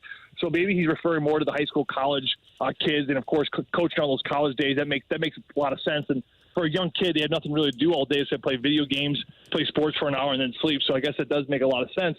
And then you have the flip side. Right. Then you have people who argue that how can you possibly be successful, or how can you ever do anything, accomplish that when you're sleeping a third of your life? You know what I mean? If that makes sense, where if you carve out 8, 16, 24, 8 hours a night, that's a third of the day. That's a third of your life if you put that together. That's the other side. My dad personally, he would sleep, between 5 and 6 hours. And, because he went to bed, late around 9 with the kids, but he'd be getting up at 3 o'clock. He'd always stop off at the chapel on the way into the office, and he ran a concrete business. So he put in 12, 13-hour days every day. I never threw a baseball with my dad. I never shot a hockey puck with my dad. He was just a workhorse. So he worked and he slept and he ate, and that's all he really did. So, and then there's definitely that side. So, I don't really know, Randy. I don't know where the line is. I know Thomas Edison. Thomas Edison was one of the famous inventors of all time. I think he, on record, slept about 3 to 4 hours. And when they asked him, they interviewed him about this once, said 3 to 4 hours. Why do you sleep so little? And he said his work pushed him out of bed in the morning. And I think we all could love to have some work or something we do in our life that we all have a hobby or something just like pulls you out of bed. Certainly for Thomas Edison, creating I don't think he created electricity. I think it was Ben Franklin who invented electricity. But he figured out a light bulb, right? Yeah, light bulb. Yeah. Light bulb, guys. But Ben Franklin's the one I think credited with inventing electricity. So we'll leave that for him. But Thomas Edison, he only slept 3 to 4 hours. So I don't know. I think he's somewhere in the middle. Hey, Joey, I'm a big fan of Billy Joel, and I heard him say one time that he dreams songs, and he keeps a pad of paper and a pen next to his bed because he doesn't want to forget it. So when he wakes up and he's dreaming a song, he writes it down before he goes back to sleep. Isn't that wild? That is so great, and that is so good. And I'm going to tell you something else to add on to that. I used to kind of fiddle with the guitar when I was in my playing days, and I was looking for something to do. My guitar instructor, to your point, Randy, he told me to do the same thing. He said, really practice things at night when it's quiet, and then right before you go to bed, lay the guitar down, go to sleep, but then right when you wake up, this is where it gets even more trippy, right when you wake up, try to play that same lick or that same rhythm and watch how it just comes together. And I would do that. And it's amazing. Like, I'd be frustrated with this chord progression, and I couldn't get it, and it was just a little bit sloppy. But I said, screw it, heck with it. I'm going to lay my guitar down. I'm going to go to bed. And I'd wake up, I'd pick my guitar, and all of a sudden, it just came together. And the science behind that is when you sleep, your mind begins to rest, but it's still working. It's still working through the issues of let's say, that chord progression. So the whole idea of when you're fighting with your wife, you're fighting with your spouse, or you can't figure something out, getting a good night's sleep is perfect for that, because your mind is actually starting to continue to work through the loopholes about how to figure this situation out. Ultimately, you wake up and you can figure it out the next morning. The one advice I got when I got married was never, ever go to bed mad at your spouse.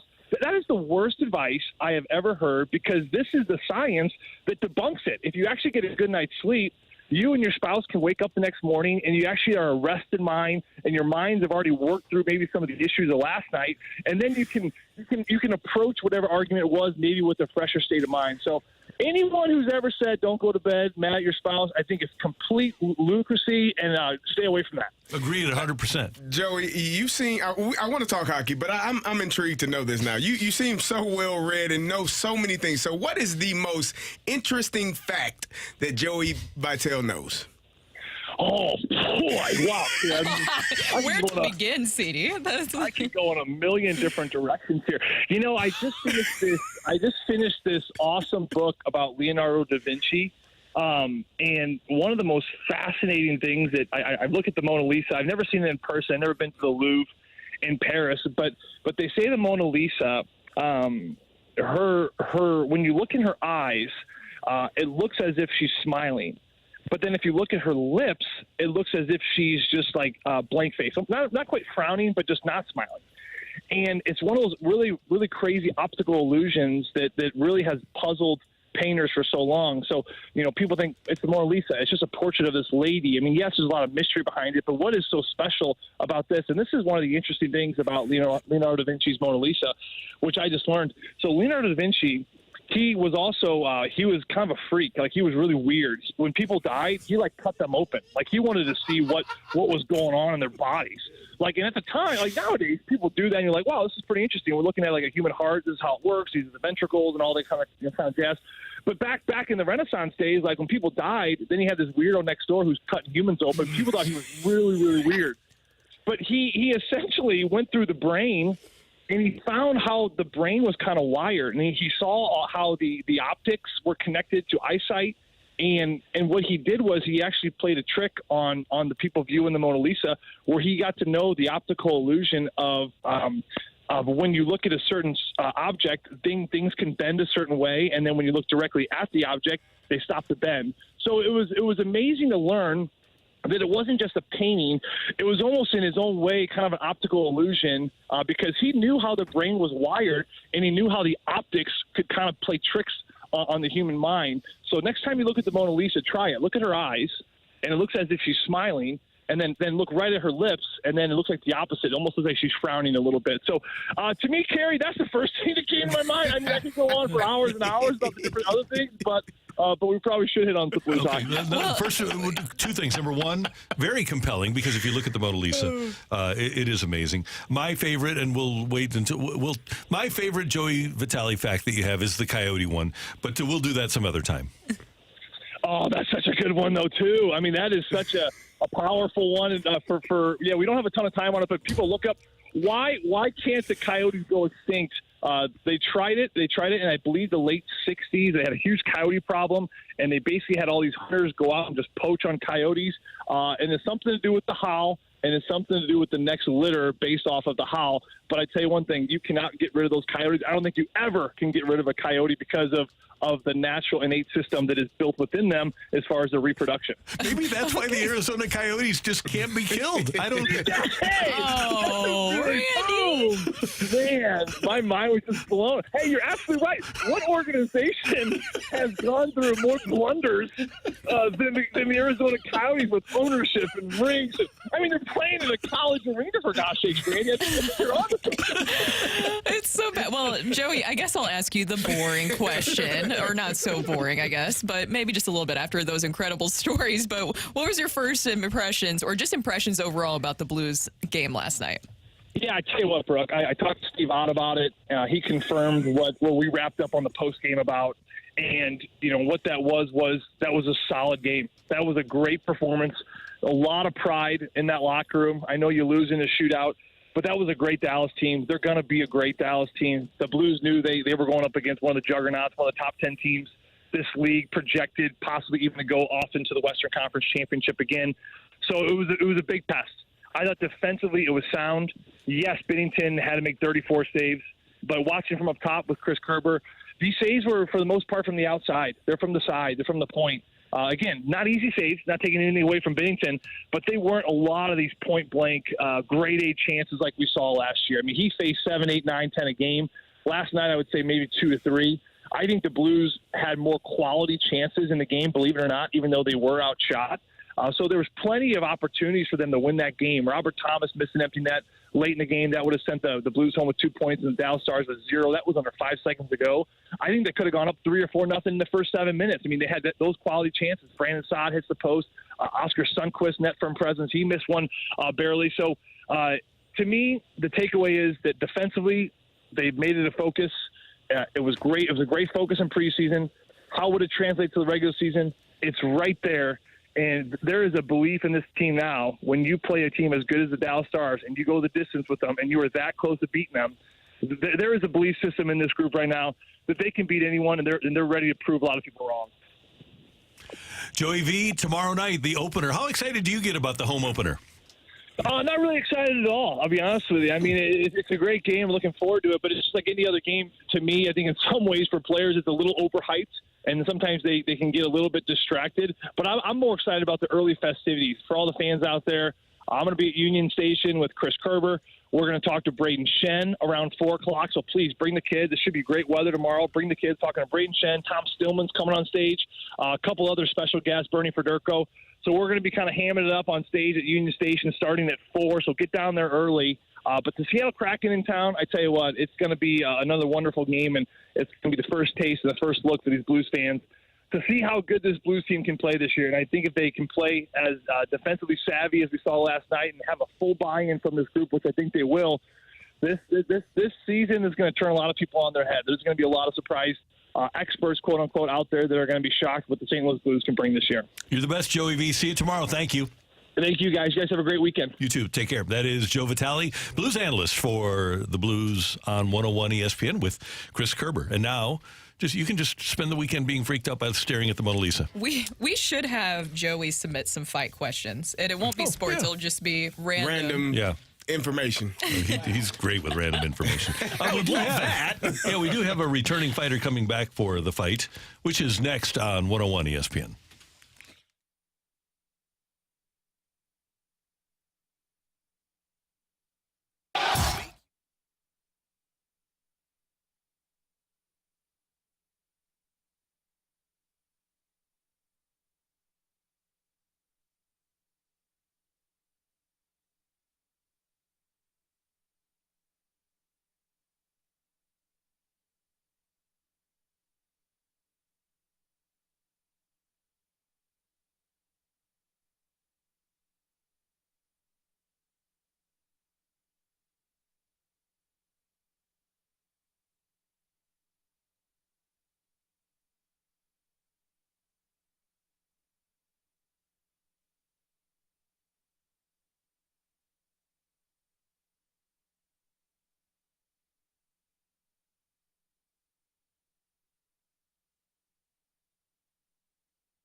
This is Rocky with your Sports Center update brought to you by Saliga Heating and Cooling. The Blues get out of their season opener with a point thanks to going to overtime against the Stars. It was 1-1 in overtime. It stayed that way, so they went to a shootout where, unfortunately, Pavel Buchnevich and Jordan Kyrou couldn't put one past the Stars netminder, and that means they lose that one in the shootout.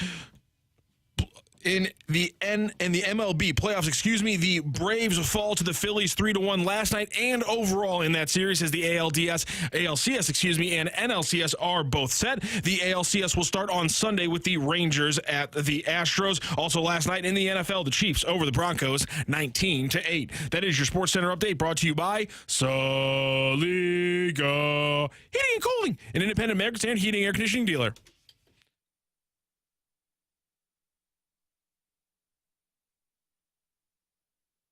Welcome to the fight. In the red corner, Average Joe Listener.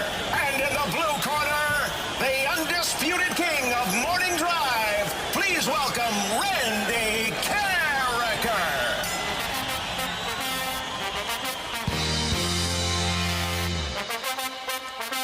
Welcome back to the opening drive. I am Kerry Davis, joined by Brooke Grimsley, and it is time for the fight. And our fighter again for the second day is Rick. Rick, how you doing? I'm doing just fine. How about you? I am doing wonderful. Are you ready to take on Randy Carricker for the second time? I am. I did want to say one thing. When Joe Vitale was talking about the Mona Lisa, we were in Europe, my wife and I, this summer, and we have a kitchen magnet that has the Mona Lisa on it. Right. And we looked at it. He's right. The eyes look like a smile, but the lips don't. The mouth doesn't. It's a little strange. We were pulling it up in here as well. I'm like, intriguing. Joey knows everything. It's amazing. All right, Rick, here we go. The Phillies knocked out the Braves for the second consecutive season. The last time the Cardinals did this was in 2013 and 2014 when they eliminated which team both years? Was it the Atlanta Braves, the San Diego Padres, or the LA Dodgers? The Dodgers. Who is the only current Blues player to convert a penalty shot for the Blues? Is it Colton Parayko, Braden Shen, or Jordan Kyrou? Parayko. The NFL record for most sacks by a pass rushing duo is 39 by the 1989 Vikings duo of Chris Dolman and who else? Is it Keith Millard, Al Noga, or Henry Thomas? Henry Thomas. Final question. Who is the first running back in pro football history to rush for back-to-back 1,000-yard seasons? Is it Marion Motley, Jim Brown, or Joe Perry?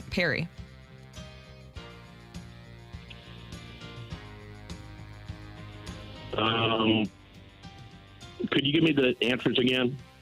Marion Motley, Jim Brown, or Joe Perry? Let's go with Jim Brown.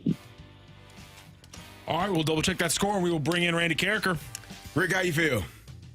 Okay, not as good as yesterday. Okay, well, hey, we'll see. Randy has to have the same questions. We'll see how well he feels today. You were able to beat him, which was a really good fight yesterday. He comes in. Now, one thing about Randy, Rick, I got to tell you, he is a fierce competitor. He hates losing.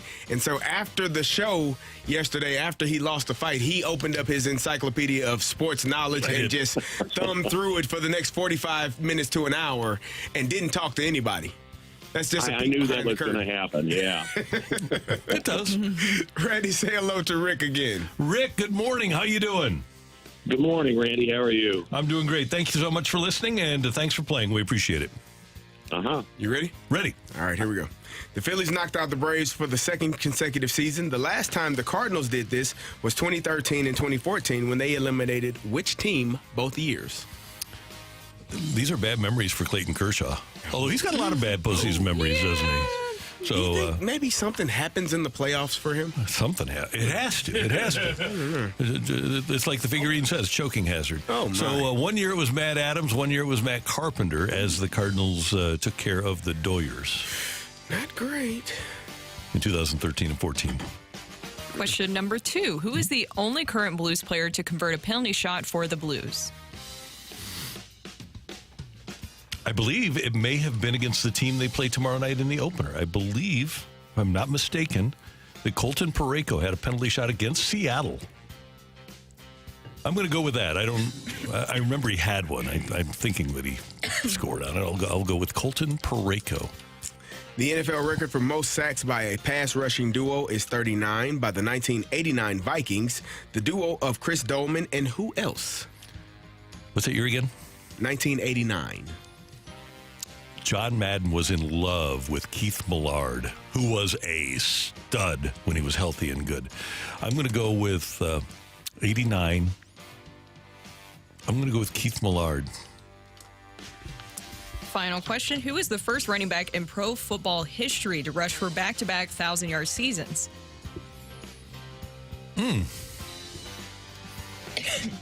I will do the lifeline here. Okay. Mary Motley, Jim Brown, or Joe Perry? I think I will go with Marion Motley. I think I'll go with Marion Motley. Final answer. Much like yesterday, we have a 3-2 victory in today's fight. It was a close one. Does Rick move on to a Hall of Fame appearance, potential appearance against Randy Carricker? Or does Randy bounce back from a bumpy Thursday with a win on Friday and go into the weekend as a victor, as he always loves to do? Ring that bell. The winner and still champion of the fight, Randy Carricker. Just win, baby. Well, Rick, sorry. Randy got you. He beat you 3-2 today.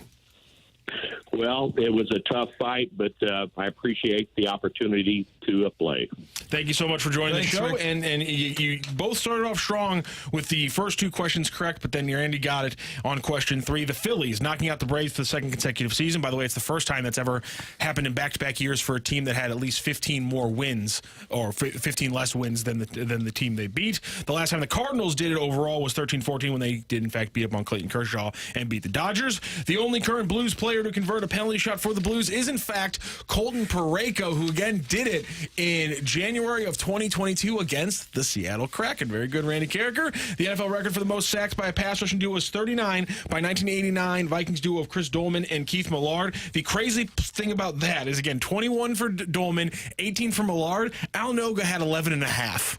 Wow. That is a terrifying defense to man. go again. That must have sucked in 1989, and especially because, I mean, they probably faced 130 less dropbacks, I'm guessing, than like a team would face this year. Yeah. That's an insane amount. And the first running back in pro football history to rush for back-to-back 1,000-yard seasons is, in fact, Joe Perry, who did it just before Jim Brown. Marion Motley, the Browns running back before, of course, Jim Brown, came up just a tiny bit short. Also, Steve Van Buren had 2 out of 3, had 954 the year in between. And so he comes up a little bit short. So Joe Perry, the answer there. A great suggested question by Kerry Davis and a guy with a long white hair. White-haired guy. He was described on our text line. At the autograph signing I had on Sunday. He's the one that came up with the question. I'm sorry I didn't get his name, but he said, Randy won't get this answer. And he was right. It was a hard one. He was right. I thought it would be Jim Brown. Jim Brown he did it, I guess, like 2 years later. Yeah, 2 years later he does it. He starts the first of his 2 years in a row. I was thinking Hugh McElhaney. Did McElhaney ever have? That was the reason that I went. I would have taken, if McElhaney would have been one of the answers, I would have gone with McElhaney. Looking at the list right now. He was I'm more not of a seeing Hugh McElhaney on like the leaders in the NFL back then, or who led the league in rushing back then. He had his career high was 916, so he never even had 1,000 yards. Okay. So there you go. Coming up next on 101 ESPN, it is Missouri and Kentucky tomorrow night in Lexington. What does Eli Drinkwitz's team need to do to come away with a victory? We'll hear it next on 101 ESPN.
Hey, let's talk real estate for a minute. If you need a reliable, experienced, and trusted agent, take it from me and get to know Gloria Liu with Your Home Sold Guaranteed Realty. Here's why you should call. Because Gloria already has your buyers. She's able to guarantee the sale of your home in writing because Gloria has buyers that she has collected over years. Thousands of ready buyers, over 20 years of buyers in an exclusive database looking to buy in your neighborhood and in your price range, and they're already set to go financially. That's how Gloria nets you the most money and creates the highest demand, many times with multiple offers, which means more money in your pocket. Gloria sells for more and sells faster when compared to your average agent, and she's not your average agent. She's St. Louis local real estate authority with 20 years of experience, hundreds of homes sold in just the past 12 months alone, and the only agent I would trust to sell my home.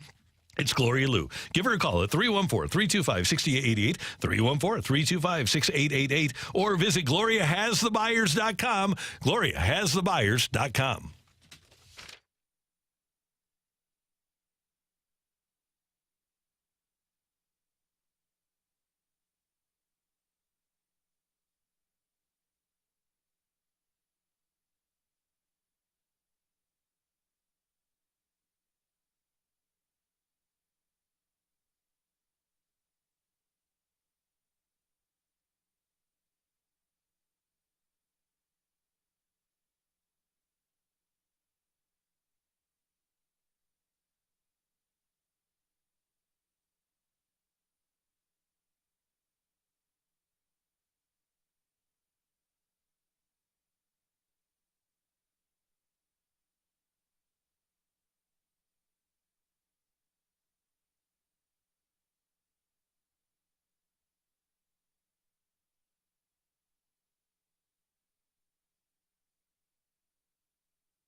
It's time to feed the Tigers on the opening drive. This is the Morning Zoo on 101 ESPN. Brought to you by James Carlton of State Farm. Mention Mizzou to James when you request a quote, and he will donate $20 to Mizzou's preferred NIL on your behalf. CarltonInsurance.net.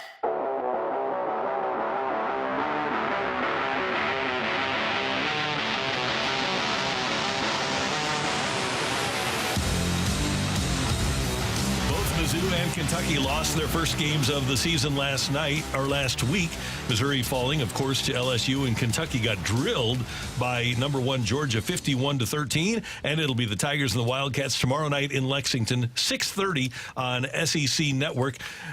Eli Drinkwitz and his team did not have a great last couple of minutes against LSU. The clock management could have been better. How hard is it to be a head coach and manage the clock? Well, at that level, it's not hard at all. Shouldn't be. So I had an issue last year where our play clock wasn't set right, and we had 4 delay of game penalties. Not my fault, not my team's fault, but just the clock wasn't running properly. So you shouldn't have many issues managing the clock. You should know you got about 8, 9, 10 coaches that can keep you abreast of what's going on, and you as a head coach should know how many timeouts you have, what the play clock is, what the game clock is, and exactly what's going on. And that includes throwing the ball versus running the ball when you have a lead. Yeah, you should know. I mean, you know, sometimes, so that part of it, you know, sometimes you're trying to get the first down. You need the first down. You would rather have the first down than have them call a couple of timeouts and you didn't get any yards. But all in all, you should be aware of how much time is on the clock and game situations. That's your job. That's the job of the head coach. That's part of what led to last week's loss. Now, the defense had a really difficult time handling the running game, specifically the quarterback running, Jaden Daniels of LSU. He just got 10 more yards right now. Right He did.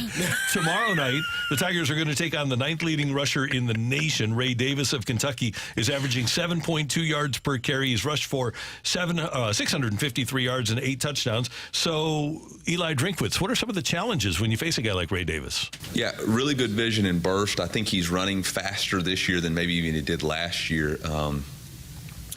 But he's now playing behind, or is going behind a really good offensive line that has a variety of run schemes. I think one of the things that makes Kentucky a little bit different maybe than they were last year is the amount of variety that they're carrying in the run game. And that's a challenge for you to fit because they have constant shifts, motions, and you're never quite sure where the ball's going to hit. And, you know, even versus Florida, some of the calls early were inside runs that Ray takes off the shelf and ends up forcing a one-on-one tackle and makes that guy miss. So you got to do a really good job of keeping him contained. Yeah, the Tigers will have their hands full because, Brooke, they just aren't a great run-defending team. No, well, you mentioned there what happened with LSU with Daniels and Giddens. It was a 274-yard performance from them. And so when you're looking at that, you're like, oh, there's some issues there that Mizzou's defense is going to have to fix. And you talked about Ray Davis. He is just off to an electrifying start this season. He's rushed 91 times for 653 yards, 8 rushing touchdowns, averaging like 7.2 yards per carry. He's also caught 13 passes for 182 yards and 4 receiving touchdowns. Yeah, I think, CD, you talk about a lot about circling guys and saying, okay, this is a guy you have to watch for. It seems like even though when teams do that, he is that good. Yeah, he's leading the SEC in rushing and top 10 in the country. And so you're looking at a team that needs to make a play on the ball carrier. I don't know what color helmets they're wearing tomorrow, but if they're wearing gold, you want to, when that film stops, you want to see all gold, all 11 gold helmets in the film and making sure they're surrounding the ball carrier. First guy get to him, wrap him up. Next guy get in there trying to rip the ball out. You have to gang tackle when you're facing an opponent that runs the ball effectively as Kentucky does with Ray Davis. So that to me would be the main point when I'm looking at this film on Saturday and watching this game on Sunday, seeing how well did they tackle the ball carrier, how many people were in the film when the film stopped around the ball carrier. Because if you make the assumption that, oh, we got a guy there, he'll make the tackle. Well, a good running back will make that guy miss. He'll run through an arm tackle. And now what should have been a 3-yard loss turns into an 8-yard gain. And now instead of 2nd and 13, it's 2nd and 2. And now the playbook is completely open for the offense to do whatever they want. So that's going to be one of the key components for this team, for Mizzou on Saturday. Do they gang tackle? Do they get after the ball carrier and get him on the ground? What do you think is the difference? Because Mizzou's rush defense has been pretty good, not giving up a rushing touchdown until Vandy. But then, obviously, we just talked about what happened against LSU. Is that just the difference in the quality of opponent, just getting deeper in SEC play? Or was there more things exposed in that LSU game? With Jaden Daniels, when you have a quarterback that can run and pass, it gives you an extra person on the offense of now your running back is not instead of 5, 6 on 7 as far as offensive line and tight end and the running back. Now you add a blocker because your quarterback is able to do something as well. It makes it harder to decide who are we going to eliminate, how are we going to stop this team when the quarterback can run effectively like Jaden Daniels did last week. It's just hard when you're facing a running quarterback. It just adds that extra element. Is he going to pass it? Is he going to hand the ball off to the running back? Is the running back going to be the lead blocker for him? Are they going to send the running back one way and now he's running the other way? It adds another element for that opposing defense to just really dial in and do their job effectively every single snap. Yeah. Meanwhile, the Tigers have committed 45 penalties this year, and that's one of the high numbers in the nation. Last week, 11 penalties for 63 yards. What is going on there, and what's the importance for Drink in reducing that number? Yeah, I think that's been made aware to our team and a focus for our team starting yesterday. But we got to emphasize it today, and we've got a couple of plans in place in order to do that, to reduce penalties. One of the things that we talked about as a team yesterday is we're at the halfway point of the season, and this is where we're at. And these are the statistics that have to improve in order for us to have the second half of the season that we want to have. And there's only about a dozen teams in the country that have committed more penalties than the University of Missouri. So when you are here's the thing that drives coaches crazy. Pre-snap and post-snap penalties. Pre-snap, offsides, false starts, misalignment, not enough guys, illegal formations. Post-snap penalties when you are going to pre-snap and post-snap plays. When you are hitting someone after the whistle. When you're doing things that take place, things that happen during the snap. Holding, that's a guy got beat. He didn't get the job done. Pass interference, that's a guy gotten beat. He had to grab onto somebody. You can stomach those things, but the pre-snap and post-snap penalties are the things that drive a coach crazy during the games. And Mizzou will have to cut down on those. They'll have to obviously stop Ray Davis, and then Brady Cook and Luther Burden and Cody Schrader are going to have to do their thing. Mizzou is a 2.5-point underdog at Lexington. Last year was a close game between these two. Came down to an accurate call, but a bad rule that was ultimately changed. What do you think happens tomorrow? I think Mizzou has a really good chance to hang in this game, but it's hard to win in Lexington, and they're a really good team. I would think that Mizzou probably falls here by less than a touchdown, but I think they keep it close. I think it will be really close, too. I think Brady Cook is the X factor there. I think that when Mark Stoops is looking at them, he's looking at Brady Cook, he's looking at Luther Burden. I think that this could be a really close one, too.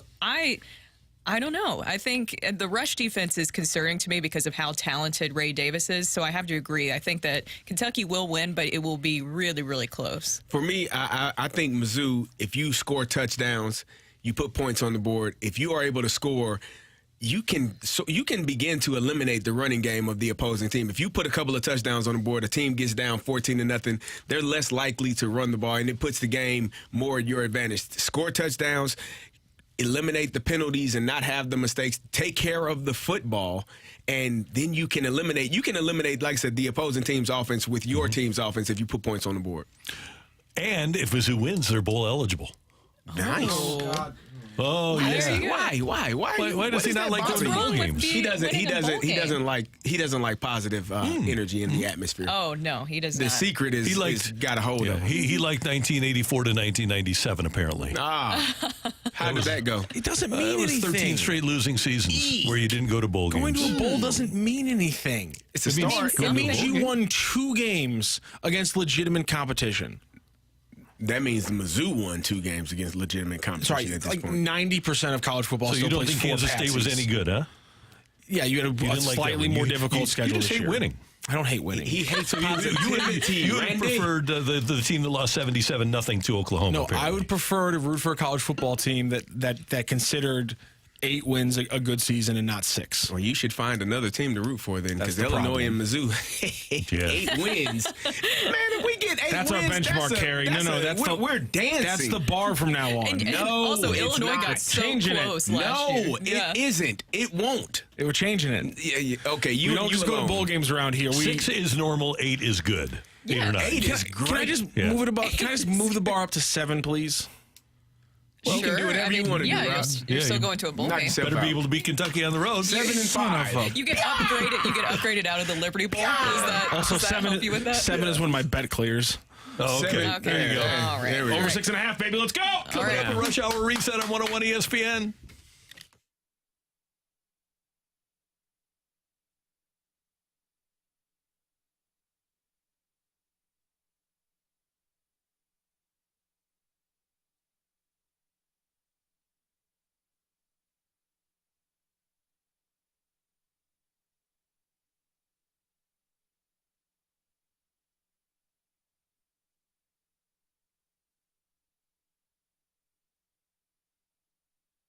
You might have heard Doug Voss and Safe Money Radio. His shows have been on several radio stations for many years. Now he can be heard every Sunday from 10 to 11 a.m. on 101 ESPN. He is super excited to get to the ESPN audience as he is a huge St. Louis sports fan. Doug is an expert at minimizing the impact of market volatility on his clients' assets. So catch Safe Money Radio every Sunday at 10 a.m. on 101 ESPN. Doug Voss is a registered representative. Securities offered through GH Hill Securities, LLLP, member FINRA and SIPC.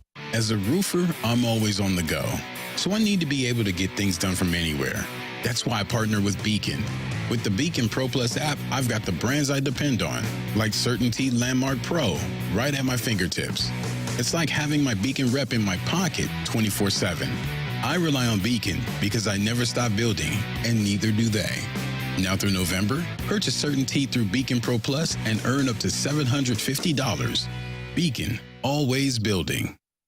Hey, fall is here, kids, and those brisk mornings and hot afternoons in St. Louis are no joke. You need layers of clothing just to make it through this weather.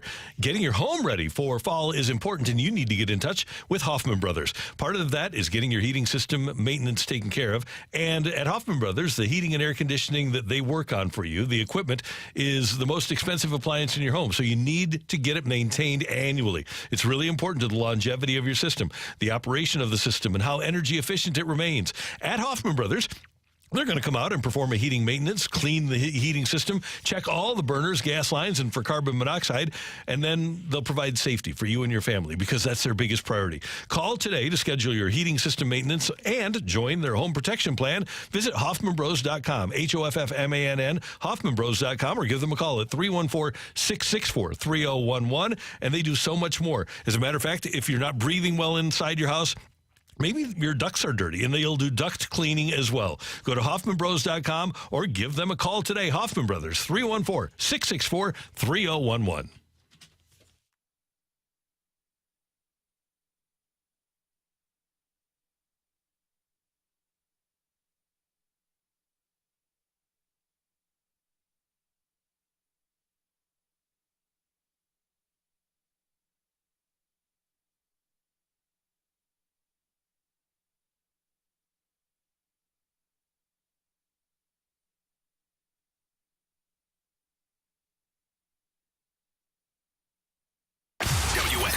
WXOS HD1 East St. Louis. 101 ESPN is driven by Auto Centers Nissan, home of the lifetime warranty and 30-day return.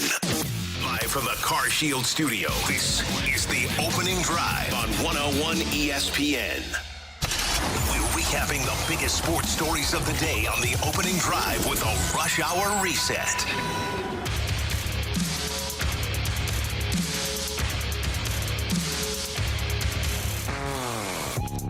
The Blues dropped their season opener last night in Dallas 2-1 in a shootout. The Blues goal came from, what's the official nickname we've given him? Have we given him one? I thought Tuck Point. Tuck Point is good? Point. Yes. Tyler Tucker scored the first Blues goal of the season. The Blues 4-on-2, bringing it in.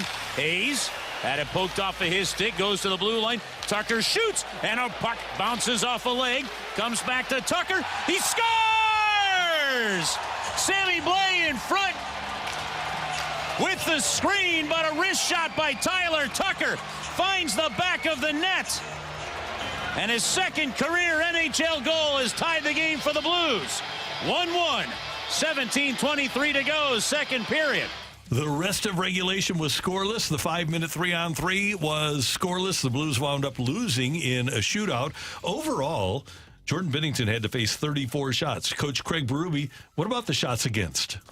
After two periods, what is it, 21-20 shots, the third period, when you don't make plays and you don't keep attacking, the other team's going to come at you and they're going to have too much possession time on us in the offensive zone. And that's what happened. And the Blues fell by a score of 2-1 in the shootout. The home opener tomorrow night, it's a 6 o'clock pregame here on 101 ESPN. 7 o'clock faceoff with Chris Kerber and Joe Vitale. And oh, by the way, big pregame starting at 4 at Union Station. Do we have any concerns about one game? Like just anything that stuck out that you say, I didn't like that. Oh, I really did like that. Something, concerns or compliments, I guess. I would like to overreact, but I remember a team being in last place in January. I remember that vividly, too. That was. I remember a team being in last place in September and wear red. Yeah, Gary, you looking for a little casual negativity? No, I'm just asking. Okay. I mean, it's still a new coaching staff, and the preseason is short, so this team is not as good as it's going to be a month from now. No, hopefully. Well, yes, hopefully. then we'll be having a totally different conversation. Yeah. And Maybe Athletic is right. But no, we're not going to let them be right about that, right? No, not whatsoever. If anything, I think it says a lot more about the fact that they were able to hang around with the Dallas Stars, and a big part of that was Jordan Binnington. I mean, Craig Berube said it right there. He had 20 saves after the first two periods. The way that he was laying it all out there, the guys in front of him should be doing a lot, right? Like they should be raising their performance too. But this is a really, really good Dallas Stars team. I think the big reason they were able to hang around is because of Jordan Binnington's performance. Positives to take away, I think you were able to still see kind of a little bit, or at least see a little bit of what they're trying to do defensively with that new change, what Weber's trying to implement. You could also see that the defensive players weren't shying away from jumping into the play and even looking for some scoring chances, and that's how you got the Tyler Tucker goal. And even that Jamie Benn goal, that was kind of like a fluky situation. It bounced off of Tucker, then the goal, the post, and then went in. And so I wouldn't even like look at Jordan Binnington for that situation. And then the last 42 seconds, the penalty kill, that impressed me a lot. That was something that I wanted to see improve going into the season. I hope that that continues to grow. I think Oscar Sundqvist is a big part of that. To me, my favorites of the evening were Jordan Binnington, Tyler Tucker, and then Oscar Sundqvist. I could notice Oscar Sundqvist out there, even in his minutes, but the way that he was able to really just quite literally lay it all out there, that's what you want. That's why Craig Berube wanted him back. That was so good on the Blues to bring him back. He's a physical player, and he's not afraid. He's a gritty player, and it felt like that was missing last season. Good to have him back. The National League Championship Series is set. The Philadelphia Phillies eliminated the 104-win Atlanta Braves last night with a 3-1 victory that gave them a 3-1 win in the series. Nicholas Castellanos becoming the first Major League player to have multiple home runs in back-to-back games. What was it like after his second homer? Really cool, man. Really cool. Whenever you see that many people giving you an acknowledgement in a positive favor, I mean, there's not really a lot of words that are going to be able to capture that feeling, but it's special. Did you see his kid in the first row? His 10-year-old. That was his son? Yeah. That was awesome. I did see the kid going crazy in that Castellanos jersey. That was pretty cool. Yeah, it was fun. He's like, whoa. So now it's going to be Philadelphia and Arizona for the National League pennant, and Houston and Texas for the American League. And anything happens in baseball. We've seen it a million times. But the way Philadelphia is going, and the fact that they have Wheeler and Nola set up for 1 and 2, and Ranger Suarez has been great so far for Philadelphia. Their pitching is all set up. Man, it's going to be hard to beat them. It's going to be hard to keep them out of the World Series again. Yeah, I agree. I think it will be really exciting just to see how this all plays out. And, I mean, you even think about the Braves. They were tied, right, in Major League Baseball regular season record for home runs hit. And then the Phillies were they out-homered them 11-2 in this series. There's just, like, a lot of things where it just proves to you that postseason is a completely different animal. And I talked about this earlier, but I think that the Braves just really, when they lost that whole mental game of you let the stuff outside of the game really take over, that is where they lost it. I mean, you saw Arcia just really, like, he looked scared when Bryce Harper was staring him down after the back-to-back jacks, which I thought was a problem. And then you look at last night's game, and instead of just paying attention to what's happening in the game, showing that it's not affecting him, he was interacting with the fans that were heckling him. You have to just move on from him, because if you're in a game, an important game, and you're more worried about the people behind you, you've already lost. That's why the Phillies already had the shirts ready to go that said "Attaboy Harper." They knew that they won that game mentally. Essentially, it was just time to finish the job. The Phillies have swagger. I like the Phillies. I think, you made it to the World Series last year. You didn't finish the deal. I think they learned from that. I go back to the situation where Kyle Schwarber was attempting to bunt. I think it was late in that game against the Astros, and you're like, what the hell is he doing? I think in that moment, they allowed the moment to be too big for them and didn't finish. They were facing a team that had success, has won World Series, and so they were in a position where maybe they weren't as comfortable. But this year, they look extremely comfortable. They look poised. They look ready. They look like the team for me. I don't know that the Diamondbacks, I don't know how much of a chance they have, because the Phillies are rolling. They have home field advantage, and they're going to be my pick to win the NLCS and win the World Series. Yeah, Zach Gallen is going to have to come up huge for Arizona early on. So that is your Rush Hour Reset. Don't forget, you can watch us on our Air Alliance team studio cam. You can just go to YouTube and go to 101 ESPN STL. We would love to have you watch us and subscribe to our YouTube channel. And, of course, if you missed anything today, you can hear Joe Vitale's greatness on our Dobbs Tire and Auto Center podcast. That'll be on the web and on the app after the show. And don't forget, you can always text us on the Air Comfort Service text line, 314-399-9646, 314-399-YO-HO. Your initial impressions of the Blues from last night. Next on 101 ESPN.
Hey everyone, it's Brooke here. Ever since I moved here to St. Louis back in 2018, I have loved exploring my new home, and thanks to the Metro, it's so much easier to do.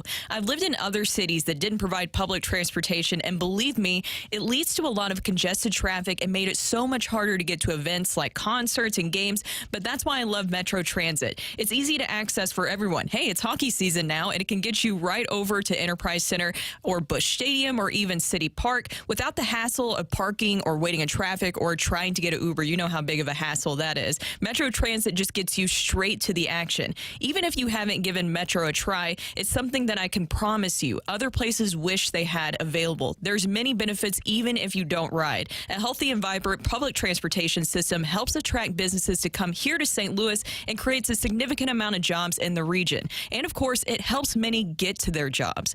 Give Metro a chance and experience the benefits for yourself. Thanks to Metro, you don't have to drive to thrive.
Jordan Kyrou Skates it in right down the middle. Deke shoots, and then he lost the handle. Never got the shot away.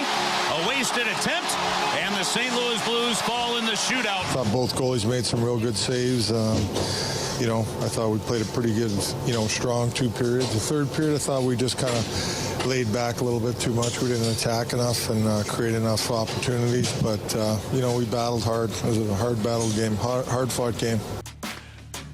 You heard Chris Kerber, the voice of the Blues, with Jordan Kyrou's failed shootout attempt, and then head coach Craig Berube last night in a 2-1 overtime shootout loss to the Dallas Stars. Really good team, and I think you need to look globally at this. And we are here focusing on one game, and it is the opener. But as I told you guys earlier, if every trip into Dallas is going to go to a shootout with the Blues this year, I'll take my chances. I don't mind that at all. With the level of talent that the Blues possess, I would, if you tell me every time you go into Dallas this year you're getting a point, I would take it right now. Yeah, I agree, because the Dallas Stars are a really good and talented team. And it's interesting because we already got, a couple texts in that mentioned Jordan Kyrou when people were talking about concerns of what they just saw in this first game. And you keep seeing Jordan Kyrou's name being brought up over and over again. It is just one game, but this also kind of plays into, and thanks to the texter that brought this to my attention, because we know how The Athletic just loves to give glowing reviews to the Blues. And I'm talking about everybody other than, Jeremy Rutherford always does a great job. But your favorite Dom, Randy. Dom Lucian, yeah, he's a math guy. Dom who? Your favorite. Sounds like you cursed somebody. Anyways, they just came out with an article saying the NHL Power Rankings, let's overreact after the 3 days of games. So they are saying that they're overreacting, but to find where the Blues are in their Power Rankings, I have to keep scrolling and scrolling and scrolling. Okay. At 25, here's the Blues, and this is what they have to say. Robert Thomas and Jordan Kyrou stay off track for a second straight season. St. Louis was out-attempted, outshot, outchanced, and controlled less than 40% of the expected goals, while each of them was on the ice against Dallas on Thursday. Was that a overreaction? Yes. Did he say that? What did he say about Kyrou and Thomas again for a whole season? He said that Robert Thomas and Jordan Kyrou stayed off track for a second straight season. Okay, that's all I need to hear. That's that. You know what? His name isn't Dom Lucian. It's Dumb Lucian. And you know what? For The Athletic, to hire him was a dumb decision. He leaves something to be desired. Now, why did you? I would like to have him go further in depth into why he didn't like Jordan Kyrou's 18 minutes and 19 seconds of hockey, in which he led the Blues with 6 shots and was even in the plus-minus department. Braden Shen was a -1. Nobody's complaining about Braden Shen this morning. I think Brandon Saad was a -1. Brandon Saad, as opposed to the Kyrou 6 shots on goal, Brandon Saad didn't have one. I think the when people watch Jordan Kyrou, and this is important to understand, he is expected to be a superstar. And when you are expected to be a superstar, when you're paid handsomely to be the star of a team, there are different rules for you than there are for other people on that team. That there are different expectations for you than that. You can't just be 18 minutes, 6 shots on goal, but was it impactful? Did it lead to anything? Was he involved in something that made it eye-popping and say, okay, yeah, he's there? I think at times yesterday watching Kyrou, it felt like, yeah, he's there, but is he there? So there are different rules. Everyone doesn't play by the same rules when you are expected to be a superstar. My expectation, if I had a bad game, I'm watching someone drive over that was bad. They're going to be stuck there for a while. Oh, yeah.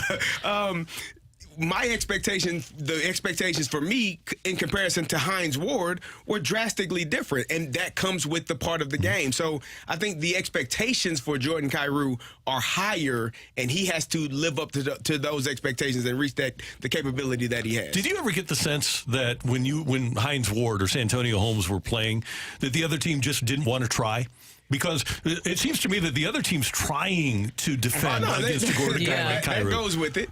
They are trying. So it seems like there's somebody else on the ice, too. Yeah, there are other people on the ice that are they're trying to prevent you from scoring goals. Yeah, but when you are a superstar, that's not supposed to matter. And I truthfully, it doesn't matter what the opposing team every week tries to stop Justin Jefferson. They can't. No. He stopped himself with a hamstring injury. But when you are expected to be a superstar, or you are a superstar, you have that type of. I'm still watching this car. What? They got out. What happened? What happened? Over what is that called? It's not, what is a median? It ran over the median? The parking space. The space bumper. Yeah, like the bumper on a parking space at the front. I didn't even see that. Oh, yeah. They were stuck in between two of them. Very and got out. That was intriguing. You're saying they're stuck like Jordan Cairo? No, Brett Hull scored 86 goals in a season, and he still had like 15 games where he didn't score a goal. I'm not going to judge Jordan Cairo's season on the first game of the season. It's one game. I'm not either, but I'm saying the expectations are greater for certain people than they are for other people. And sometimes those are unreasonable. It might be, but if you are getting paid as one of the top players on a team, your expectations are greater than someone that's not. And that's what I was going to say, is that with the expectations, that's why you got that big contract, right? Robert Thomas and Jordan Cairo got the big contracts. The Blues signaling that they see them as the future. And also, you have them on your top line. So the expectations are going to be really, really heavy for Robert Thomas and Jordan Cairo this season. I think it feels like Jordan Cairo even more so, because we know the full potential. When he is at his best, we know that he can hang with some of the best guys in the entire league. And so you want to see that on more of a consistent basis. And we didn't see that as times last season, and hopefully we'll see more of that this year. What about the fact that the Blues did allow the 34 shots on goal? And granted, they spent some time in the penalty box, but overall the PK was pretty good. I do think that this system is going to take time to implement. Everybody liked the system last night, but it's going to take time to implement, to get them to be a shutdown defense. And as Craig Berube mentioned, too much time in the offensive zone for Dallas. If the Blues are going to play great defense, they have to spend time in the offensive zone. But that was part of the change of the defense, right? They were expected to be in their defensive zone a little bit more time, and the opposing team in their zone more, because of the style that they were going to play. I don't have an issue with the time. I have an issue, again, what I said earlier in the preseason. If you're going to give up 34 shots a game, you're probably going to allow more than, one or two past your goaltender. So for me, the number of shots on goal is the more concerning part than the time in the defensive zone. I agree with you. I don't think Jordan Binnington should be expected to do that every single game. And he's very talented, but to put him in that position every single game, we can see how, and we have examples, history of where we've seen it unravel. Absolutely. And he's a guy that likes to face a lot of shots, but at least last night it didn't seem to me that there were a ton of high danger shots. Yes. And that's on the defense, and that's that whole new defensive system, seeing that come to work, is that you didn't see much of that. Yeah. So tomorrow night against Seattle, they'll polish some things up. And oh, by the way, they don't play until next Thursday after tomorrow night. So some of the things that they've seen over the course of the last two games, tonight, tomorrow night, Sunday, Monday, Tuesday, Wednesday, they'll have an opportunity to get to practice and work on those. Yeah. So #LGB. There you go. And let's Thomas. Go Blues. We need Stefan Quintal back. We need to get Dom on just to talk to us one day, right? Okay, so the expected goals are 3 points. Okay, I ask the question all the time. Would you rather have a real goal or an expected goal? I like real goals. I do too. I don't know. I like expected goals, because then you can make up any fantasy number, right? You can just say, I don't know, this. I'm expecting. That's what we can say about Jordan Cairo. I expect that Jordan Cairo is going to be a 50-goal scorer this year. I do expect that. You just think they're just pulling an expected goal just out, just like, you know what? I'm going to give that shot a 0.4, and I'm going to give that one a 1.2. I love that. Just randomly. Do you think they're just randomly assigning shots random numbers for no apparent reason? 42 goals. So Cairo. Expected goals? That's good.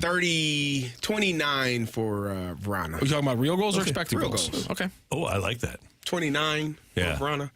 That would be a career high. My expectation is 40. For Vrana? Or for my expected goals for Vrana. That would be a career high by 11 or 12, I think. But last year in 20 games he scored 10 goals. So if he plays 82, 41. Yep. Pretty easy. That's how we use stats here, baby. Just simple extrapolation. There you go. That's our math. How about that? Our math. How about that? Counts.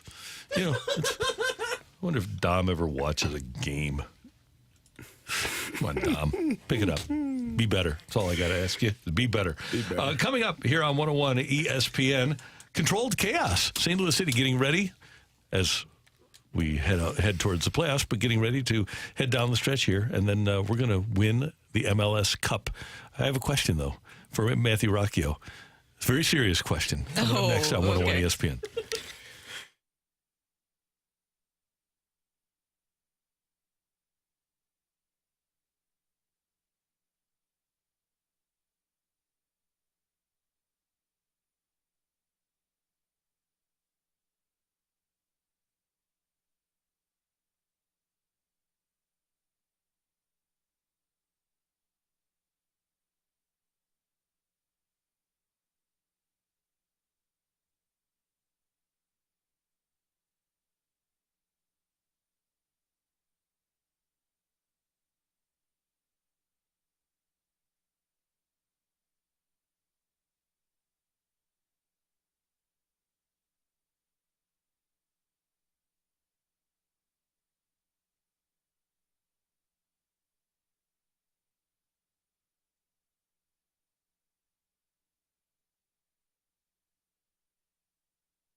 Mentality has a breakthrough treatment to help you regain normal function and restore your ability to perform normally at all levels. Guys, listen.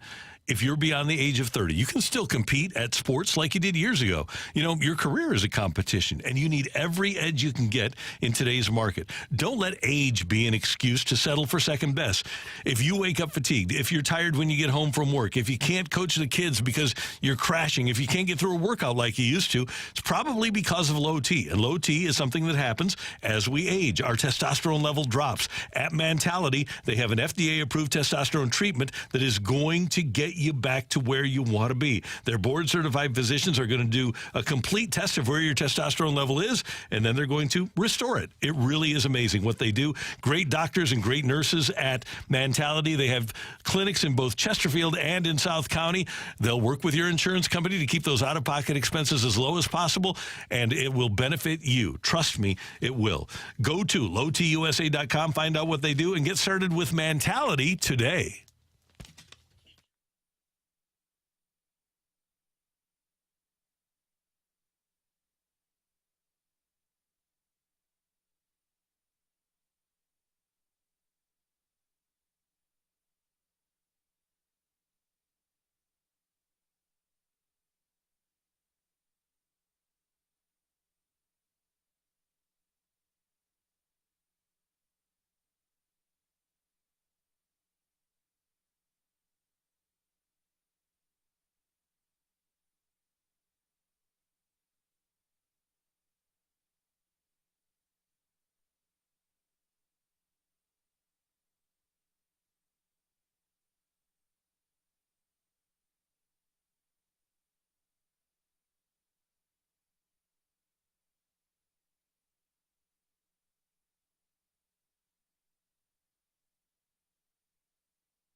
This is Rocky with your Sports Center update, driven by Johnny Londoff Chevrolet and Johnny Londoff Autoplex. We got to hear from Chris Kerber last night as the Blues opened up their season. It was a 1-1 tie after 3 periods, and it stayed that way through the overtime, and that meant the Blues went to a shootout where they fall to the Stars after Pavel Buchnevich has his shot saved, and then Jordan Kyrou can't get his shot off for the final frame again. Stars over the Blues in a shootout. Blues do walk away with 1 point. They are back in action on Saturday for their home opener. Last night in Major League Baseball playoffs, the Phillies finished off the Braves 3-1 and also completed that series 3-1. The ALCS gets underway on Sunday as the Rangers will face off against the Astros on Sunday evening. That is your Sports Center update, driven by Johnny Londoff. Find your road and shop 24/7 at Londoff.com and LondoffAutoplex.com. Are you kidding me?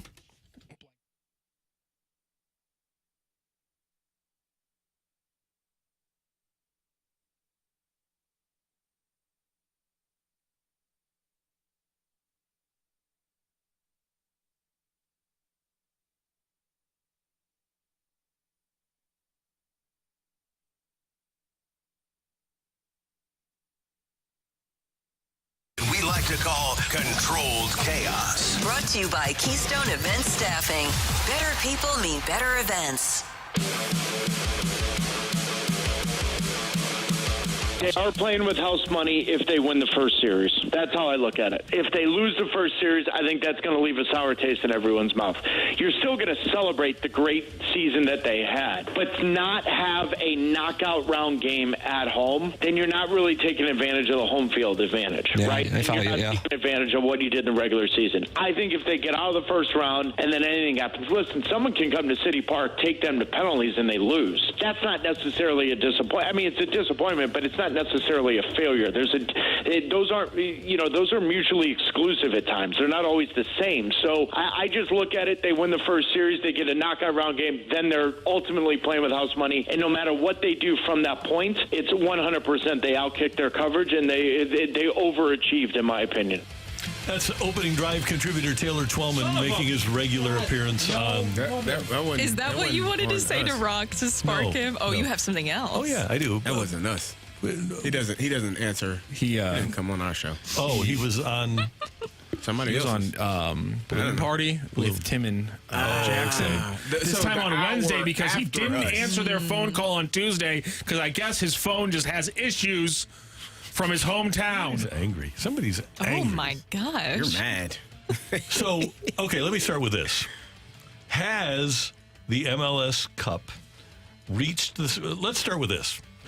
The stupidest trophy in sports is the World Cup, is it not? Oh my God! Like the actual, like the physical trophy of the competition. It's a globe. Okay, It's not a cup. Okay, it should be a cup. Like the Stanley Cup. The greatest trophy in sports is the Stanley Cup. Yes. I do think it's kind of cool. The Lombardi Trophy is just a thing. The Commissioner's Trophy in baseball is just a thing. But the Larry O'Brien Trophy is pretty cool. Has the MLS Cup just aesthetically reached the level of being number 2 behind the Stanley Cup in terms of aesthetics? Rocc is showing us a picture. It's a pretty cool cup. It is very cool cup. pretty. It's a pretty cool cup. Here's the thing. It's you're right. futuristic. The World Cup is pretty bad because here's the thing. All around other leagues, including the MLS, they have different things like the Supporters Shield, or they have in England, they have the Community Shield, which is a competition you play in. And the literal thing they give you is like a silver plate. And so you gotta be literal when you call something that in soccer. So you're right, the World Cup trophy needs to be worked on. Yeah. It's also really tiny than you think. Yeah. What about the National Championship Trophy, which I think is The crystal one? that one was a good one. Yeah. I mean, it doesn't. I mean, the crystal football was so much better than the current one. It's not even funny, Gary. Get out of here. Okay, so let's move to Taylor Twellman's comments because I am thrilled by the success of St. Louis City SC this year. Will I be disappointed if they don't win a playoff, their first playoff experience? I would be disappointed, but I would still say that this has been a very successful, wildly successful inaugural season for St. Louis City SC. It'd be a shame to win the first seed in the West and not take advantage of that seed by advancing. But if you don't advance, I still think it's a great year. It is, and nothing will take away from that. They've made history in this inaugural season, and so it wouldn't take away, but yeah, I think it would sting if it didn't pan out exactly, because it feels like they have been kind of in control of their own destiny here towards the end, and we know how talented this group is. So I'm going to bring up the word potential again. You see the potential in this group and what they're able to accomplish in just their inaugural season.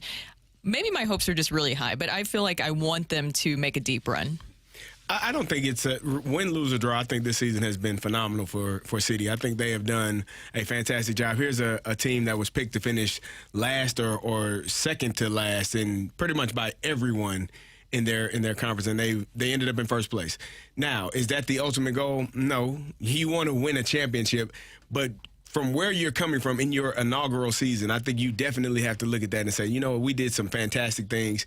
And it's winning in the playoffs is hard, especially for your first time. It is a difficult task. Normally it takes teams, a few times around, guys that have been in those environments, been in those situations. As much as people would like to think that it's the same, it isn't. The energy is different. The vibe is different. It's just a different feeling. So, regardless of how it plays out, now I'm sure every man in that locker room is saying, nah, the hell with that. We want to win. And so I'm sure that's how they're going to go out. But regardless, it's been a really good season. And I hope they do end with a championship. And Matthew, correct me if I'm wrong, but there are still an array of teams that could finish 8 or 9 in the standings. Portland, San Jose, FC Dallas, Sporting KC, Minnesota could all theoretically play in that 8-9 game and provide the first-round opponent for City SC, correct? Yeah. Yeah, it's completely open right now because, yes, Real Salt Lake sits at 6th right now. Minnesota United sits at 11th, and the separation of points there is 43 for the top team and 41 for the bottom team, and there's 5 in between there, or 6 in between there, excuse me. So, yeah, there's a lot of potential movement all the way at the bottom of the West. And so your potential opponent, FC Dallas, they had a bad game against them. That's maybe one you circle. Kansas City and Minnesota has been a little bit different for you. So, I mean, there's a lot of good, strong matchups potentially there coming out of the wild card against City. I have a question for you, Rocc. How do you feel about, because while we've been waiting for some action, how do you feel about the 6 players along with Cardinal being named to the MLS Year in Awards? Yeah, I mean, everyone kind of throws out their own nominations, but I think there's if you look at the pundits as they're throwing out there, Carnell's up to win Coach of the Year. Berkey's up is probably going to win Goalkeeper of the Year. Mm-hmm. Obviously, we've talked about it. Carnell talked about it with Berkey on this station about how he probably should win MVP. And then I think they had Leuven's Newcomer of the Year. I think he's live to win that one. The only one I think AZ Jackson is up for their Young Player of the Year. That one's a little bit more. I'm not sure just because I haven't paid attention to how many other 21-year-old guys have come out of nowhere to go from the bench to starting for teams all over the MLS. That one I'm not as good on, so I think still be likely because I don't know how many guys are that young who again came from the bench to being a regular starter for the last half of the season. Yeah. So for the playoffs, the first round is the best of 3. Mm-hmm. Best of 3, yeah. And then the second round is single elimination. Yep. The last 3 rounds are single elimination. Why? Why would you make it best of? I'm curious to know. Why would you make the first round best of 3? You would think the most important one would be longer, right? Yeah.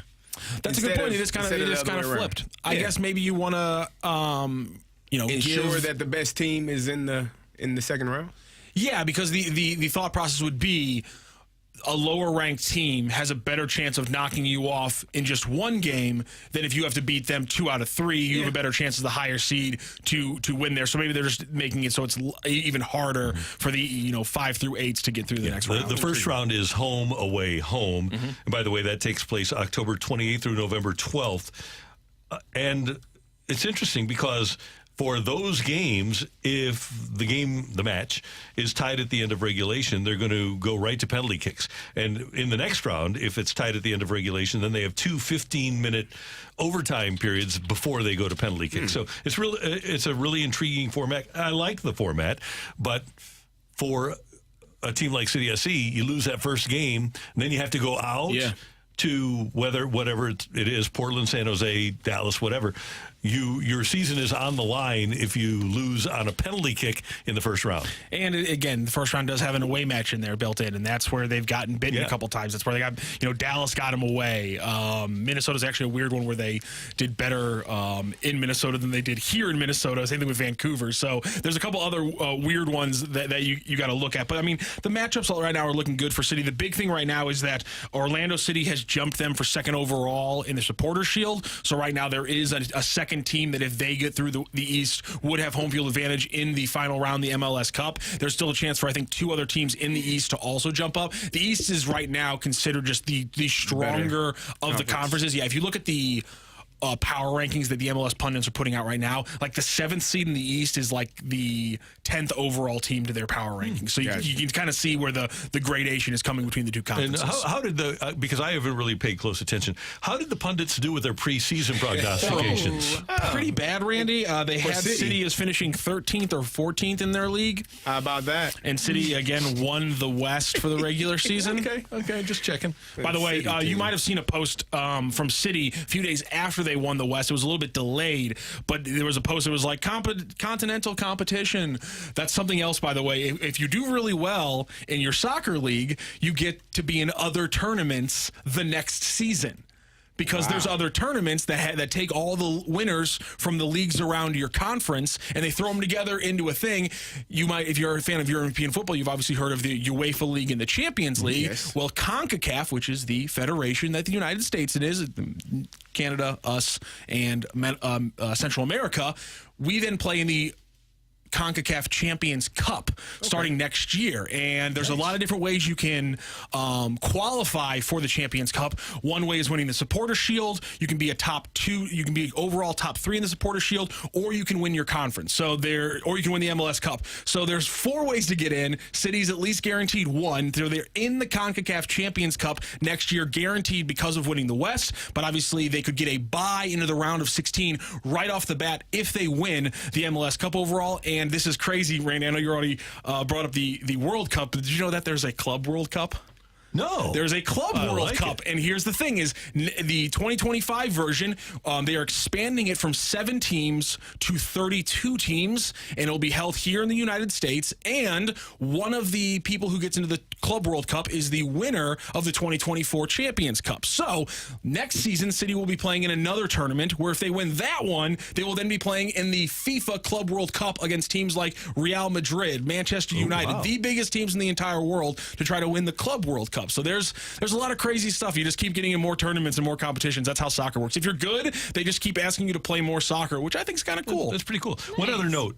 The final match for SC on the 21st against Seattle at City Park, that doesn't hold any real importance for City. But it does for Seattle, right? Because Seattle, if LAFC loses their last game and Seattle wins their last game, if LAFC loses or draws and Seattle would win, they could pass LAFC in the standings and have the second seat, correct? Yeah. LAFC right now at 51 points. Seattle is at 50. And technically, Houston Dynamo aren't completely out of it yet. They could win one, and that would push them ahead of Seattle because the first tiebreaker is wins on the schedule. Right now, LAFC has 14. Seattle and Houston both have 13. So they can make it a little bit interesting. Even Houston can. Again, there's a lot of things changing. There's only like 6 teams, I would say, that their spot is 100% settled and it cannot move no matter what happens. There are games this Saturday, next Wednesday, and next Saturday. That's when City plays their final game. And there are 5 teams that have 2 games left, so there's still a lot of fluctuation that can happen. We'll have to get Carnell on next week and find out if City's going to play their guys against Seattle. Because like in baseball, remember how the Cardinals, if Cincinnati was still in it, they weren't going to hit Waino because of the integrity of the situation. I wonder if City will do that. I think people just brought it up the other day. The Tigers back in 2006, a lot of them are on the record saying we win that series if we don't have to wait an entire week before the Cardinals get here. So, yeah, I think the rest versus rust thing is going to be interesting. I wonder how the scrimmage, I think, that happened a couple days ago, I wonder how that went. Hopefully nobody picked up any injuries or anything like that. Yeah, and there's no doubt that in those 5 days or 6 days that the Detroit Tigers were off in 2006, their pitchers forgot how to field. Completely. Coming up, we're going to head down the stretch with rock and roll and the betting slip on 101 ESPN.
Rocc! And roll.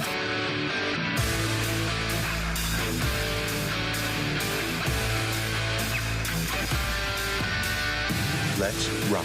Let's rock today. Heading into the weekend, we have a fun show that we do on Channel 2 at 11 o'clock on Sundays. And Brooke is the host of the 101 on Sports this week at 11 o'clock on Channel 2. What do you got? Yeah, making my comeback to TV. Yay! On Fox 2. So this week, I have a treat for you guys. I talked to Cardinals newcomer and outfielder Richie Palacios. And Richie.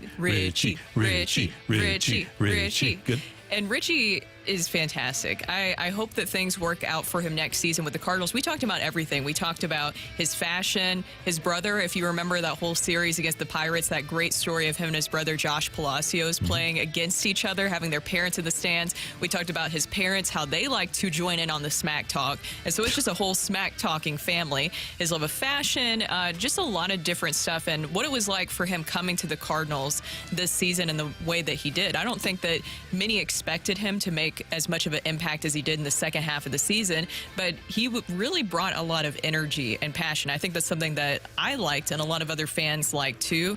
And he's been working hard this offseason. He talked about what it was like witnessing Adam Wainwright's final season and how Waino was one of the first people in the clubhouse to greet him, and how that just like really stuck out to him, and just a memory that he's going to hold on to forever, because, you know, he was like, I don't expect like, you know, the big names to come over and talk to me. He was like, but Waino just came up to me straight away and talked about how I just need to be myself and just have fun out there. That's great. So we'll see it at 11 o'clock on Fox 2 on Sunday night, and then it will be on our YouTube channel immediately after that airing. All right, Matthew. I got 3 college games to start off the betting slip today. It's a ranked matchup. Number 8, Oregon at number 9, UW Washington. And Oregon is getting 3 points. Washington's giving up 3, and it's an over-under of 66.5. They're at Washington? At Washington. I'm going to go Oregon. So it's practically a pick 'em. I'm going to Oregon. Essentially, it's a pick 'em. It's a Washington's getting 3 points or giving up 3 points because they're the home team. We got to get Dan Lanning on one day. His story, he's from Missouri. His story as to how he became a head coach is absolutely You're taking Oregon? I'm taking Oregon. I think Oregon. I agree. Would you rather have them straight up for plus 130? I'll take Oregon and the points. You're taking points. Okay, he's taking the points. All right. Yeah, I'm taking Let's move over to USC at Notre Dame. Do not let the Lars Newbar fandom change your bet here. Brooke Grimsley, also essentially a pick 'em, as the home team is giving up 2.5 points for Notre Dame. USC means they're plus 2.5. So USC, can they, with a little bit of help, can they edge the Golden Domers? Who's Notre Dame's quarterback? You don't know. It doesn't matter. Is Caleb Williams the quarterback of USC? I'm going there. That's all you know. That's all you need to know. USC going to cover. USC with extra points. Why not? But you see, you should listen to Lars Newbar on that. He had a great analysis of Caleb They have no defensive Williams. backfield. The USC defense is vulnerable. Yes.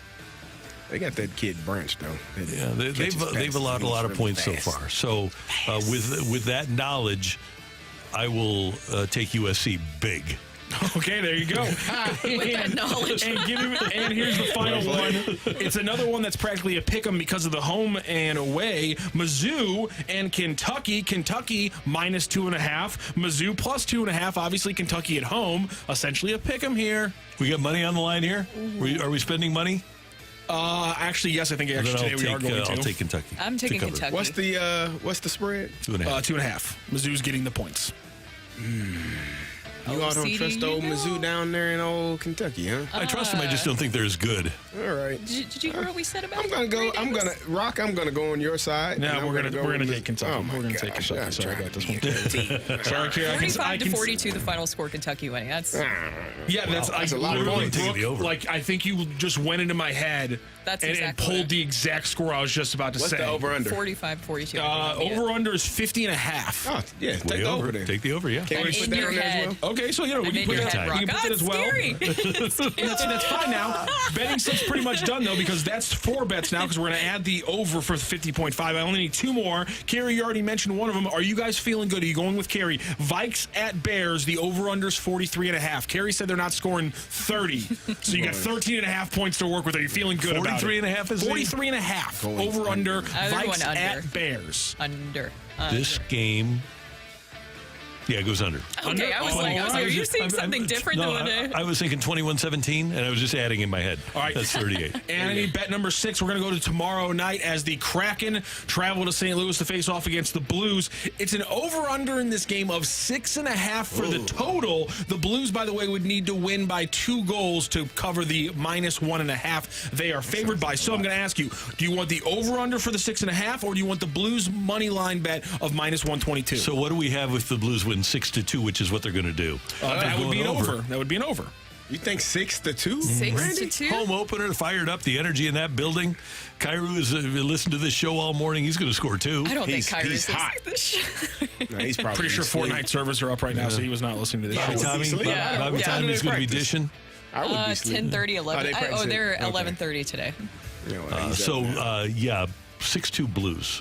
Take the over. You guys feeling an over for 6? You feeling 7 total goals? I'm feeling under. I think it's going to take just a minute Randy. to get the scoring going a little bit. They'll score less than a minute into the game. 4-1 is a good game. Here's the thing. Under. Yeah. I'm going to throw this one out there. Grant Francis told me, and he asked Craig Berube, Doug Armstrong, this way. Good Morning Grant is what I like to call him. And he told me that scoring actually is higher in the early seasons of the NHL, or the early games of an NHL season, not lower like we usually see with the NFL scores. But I think you got overruled on this one. Fine, you guys are disagreeing here. Would you rather just take the Blues -113?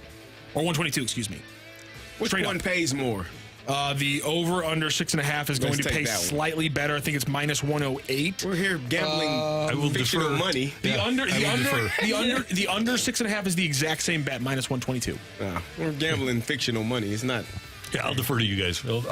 Let's go under. Let's go under? All right. And then that way when I come back on Tuesday, I can say I told you so. All right, there it is. That is your betting. That's not That's the only reason why he agreed. In case anyone was wondering.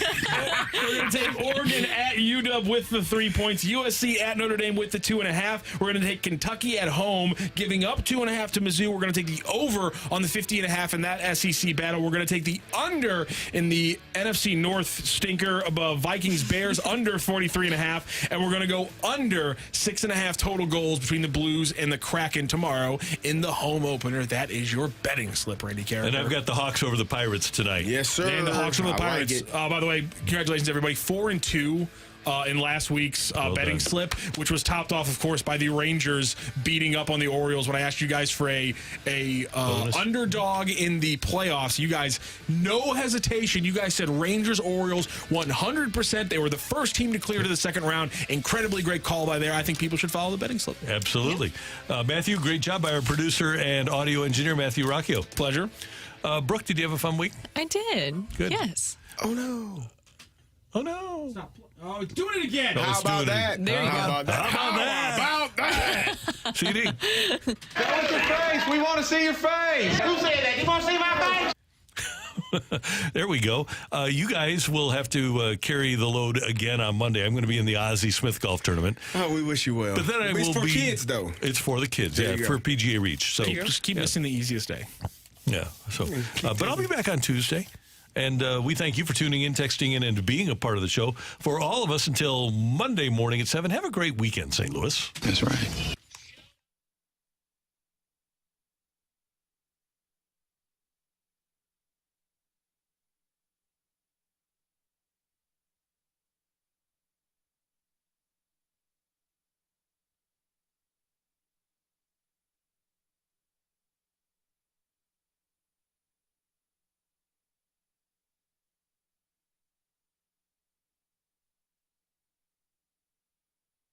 Hey, if you're headed to the Blues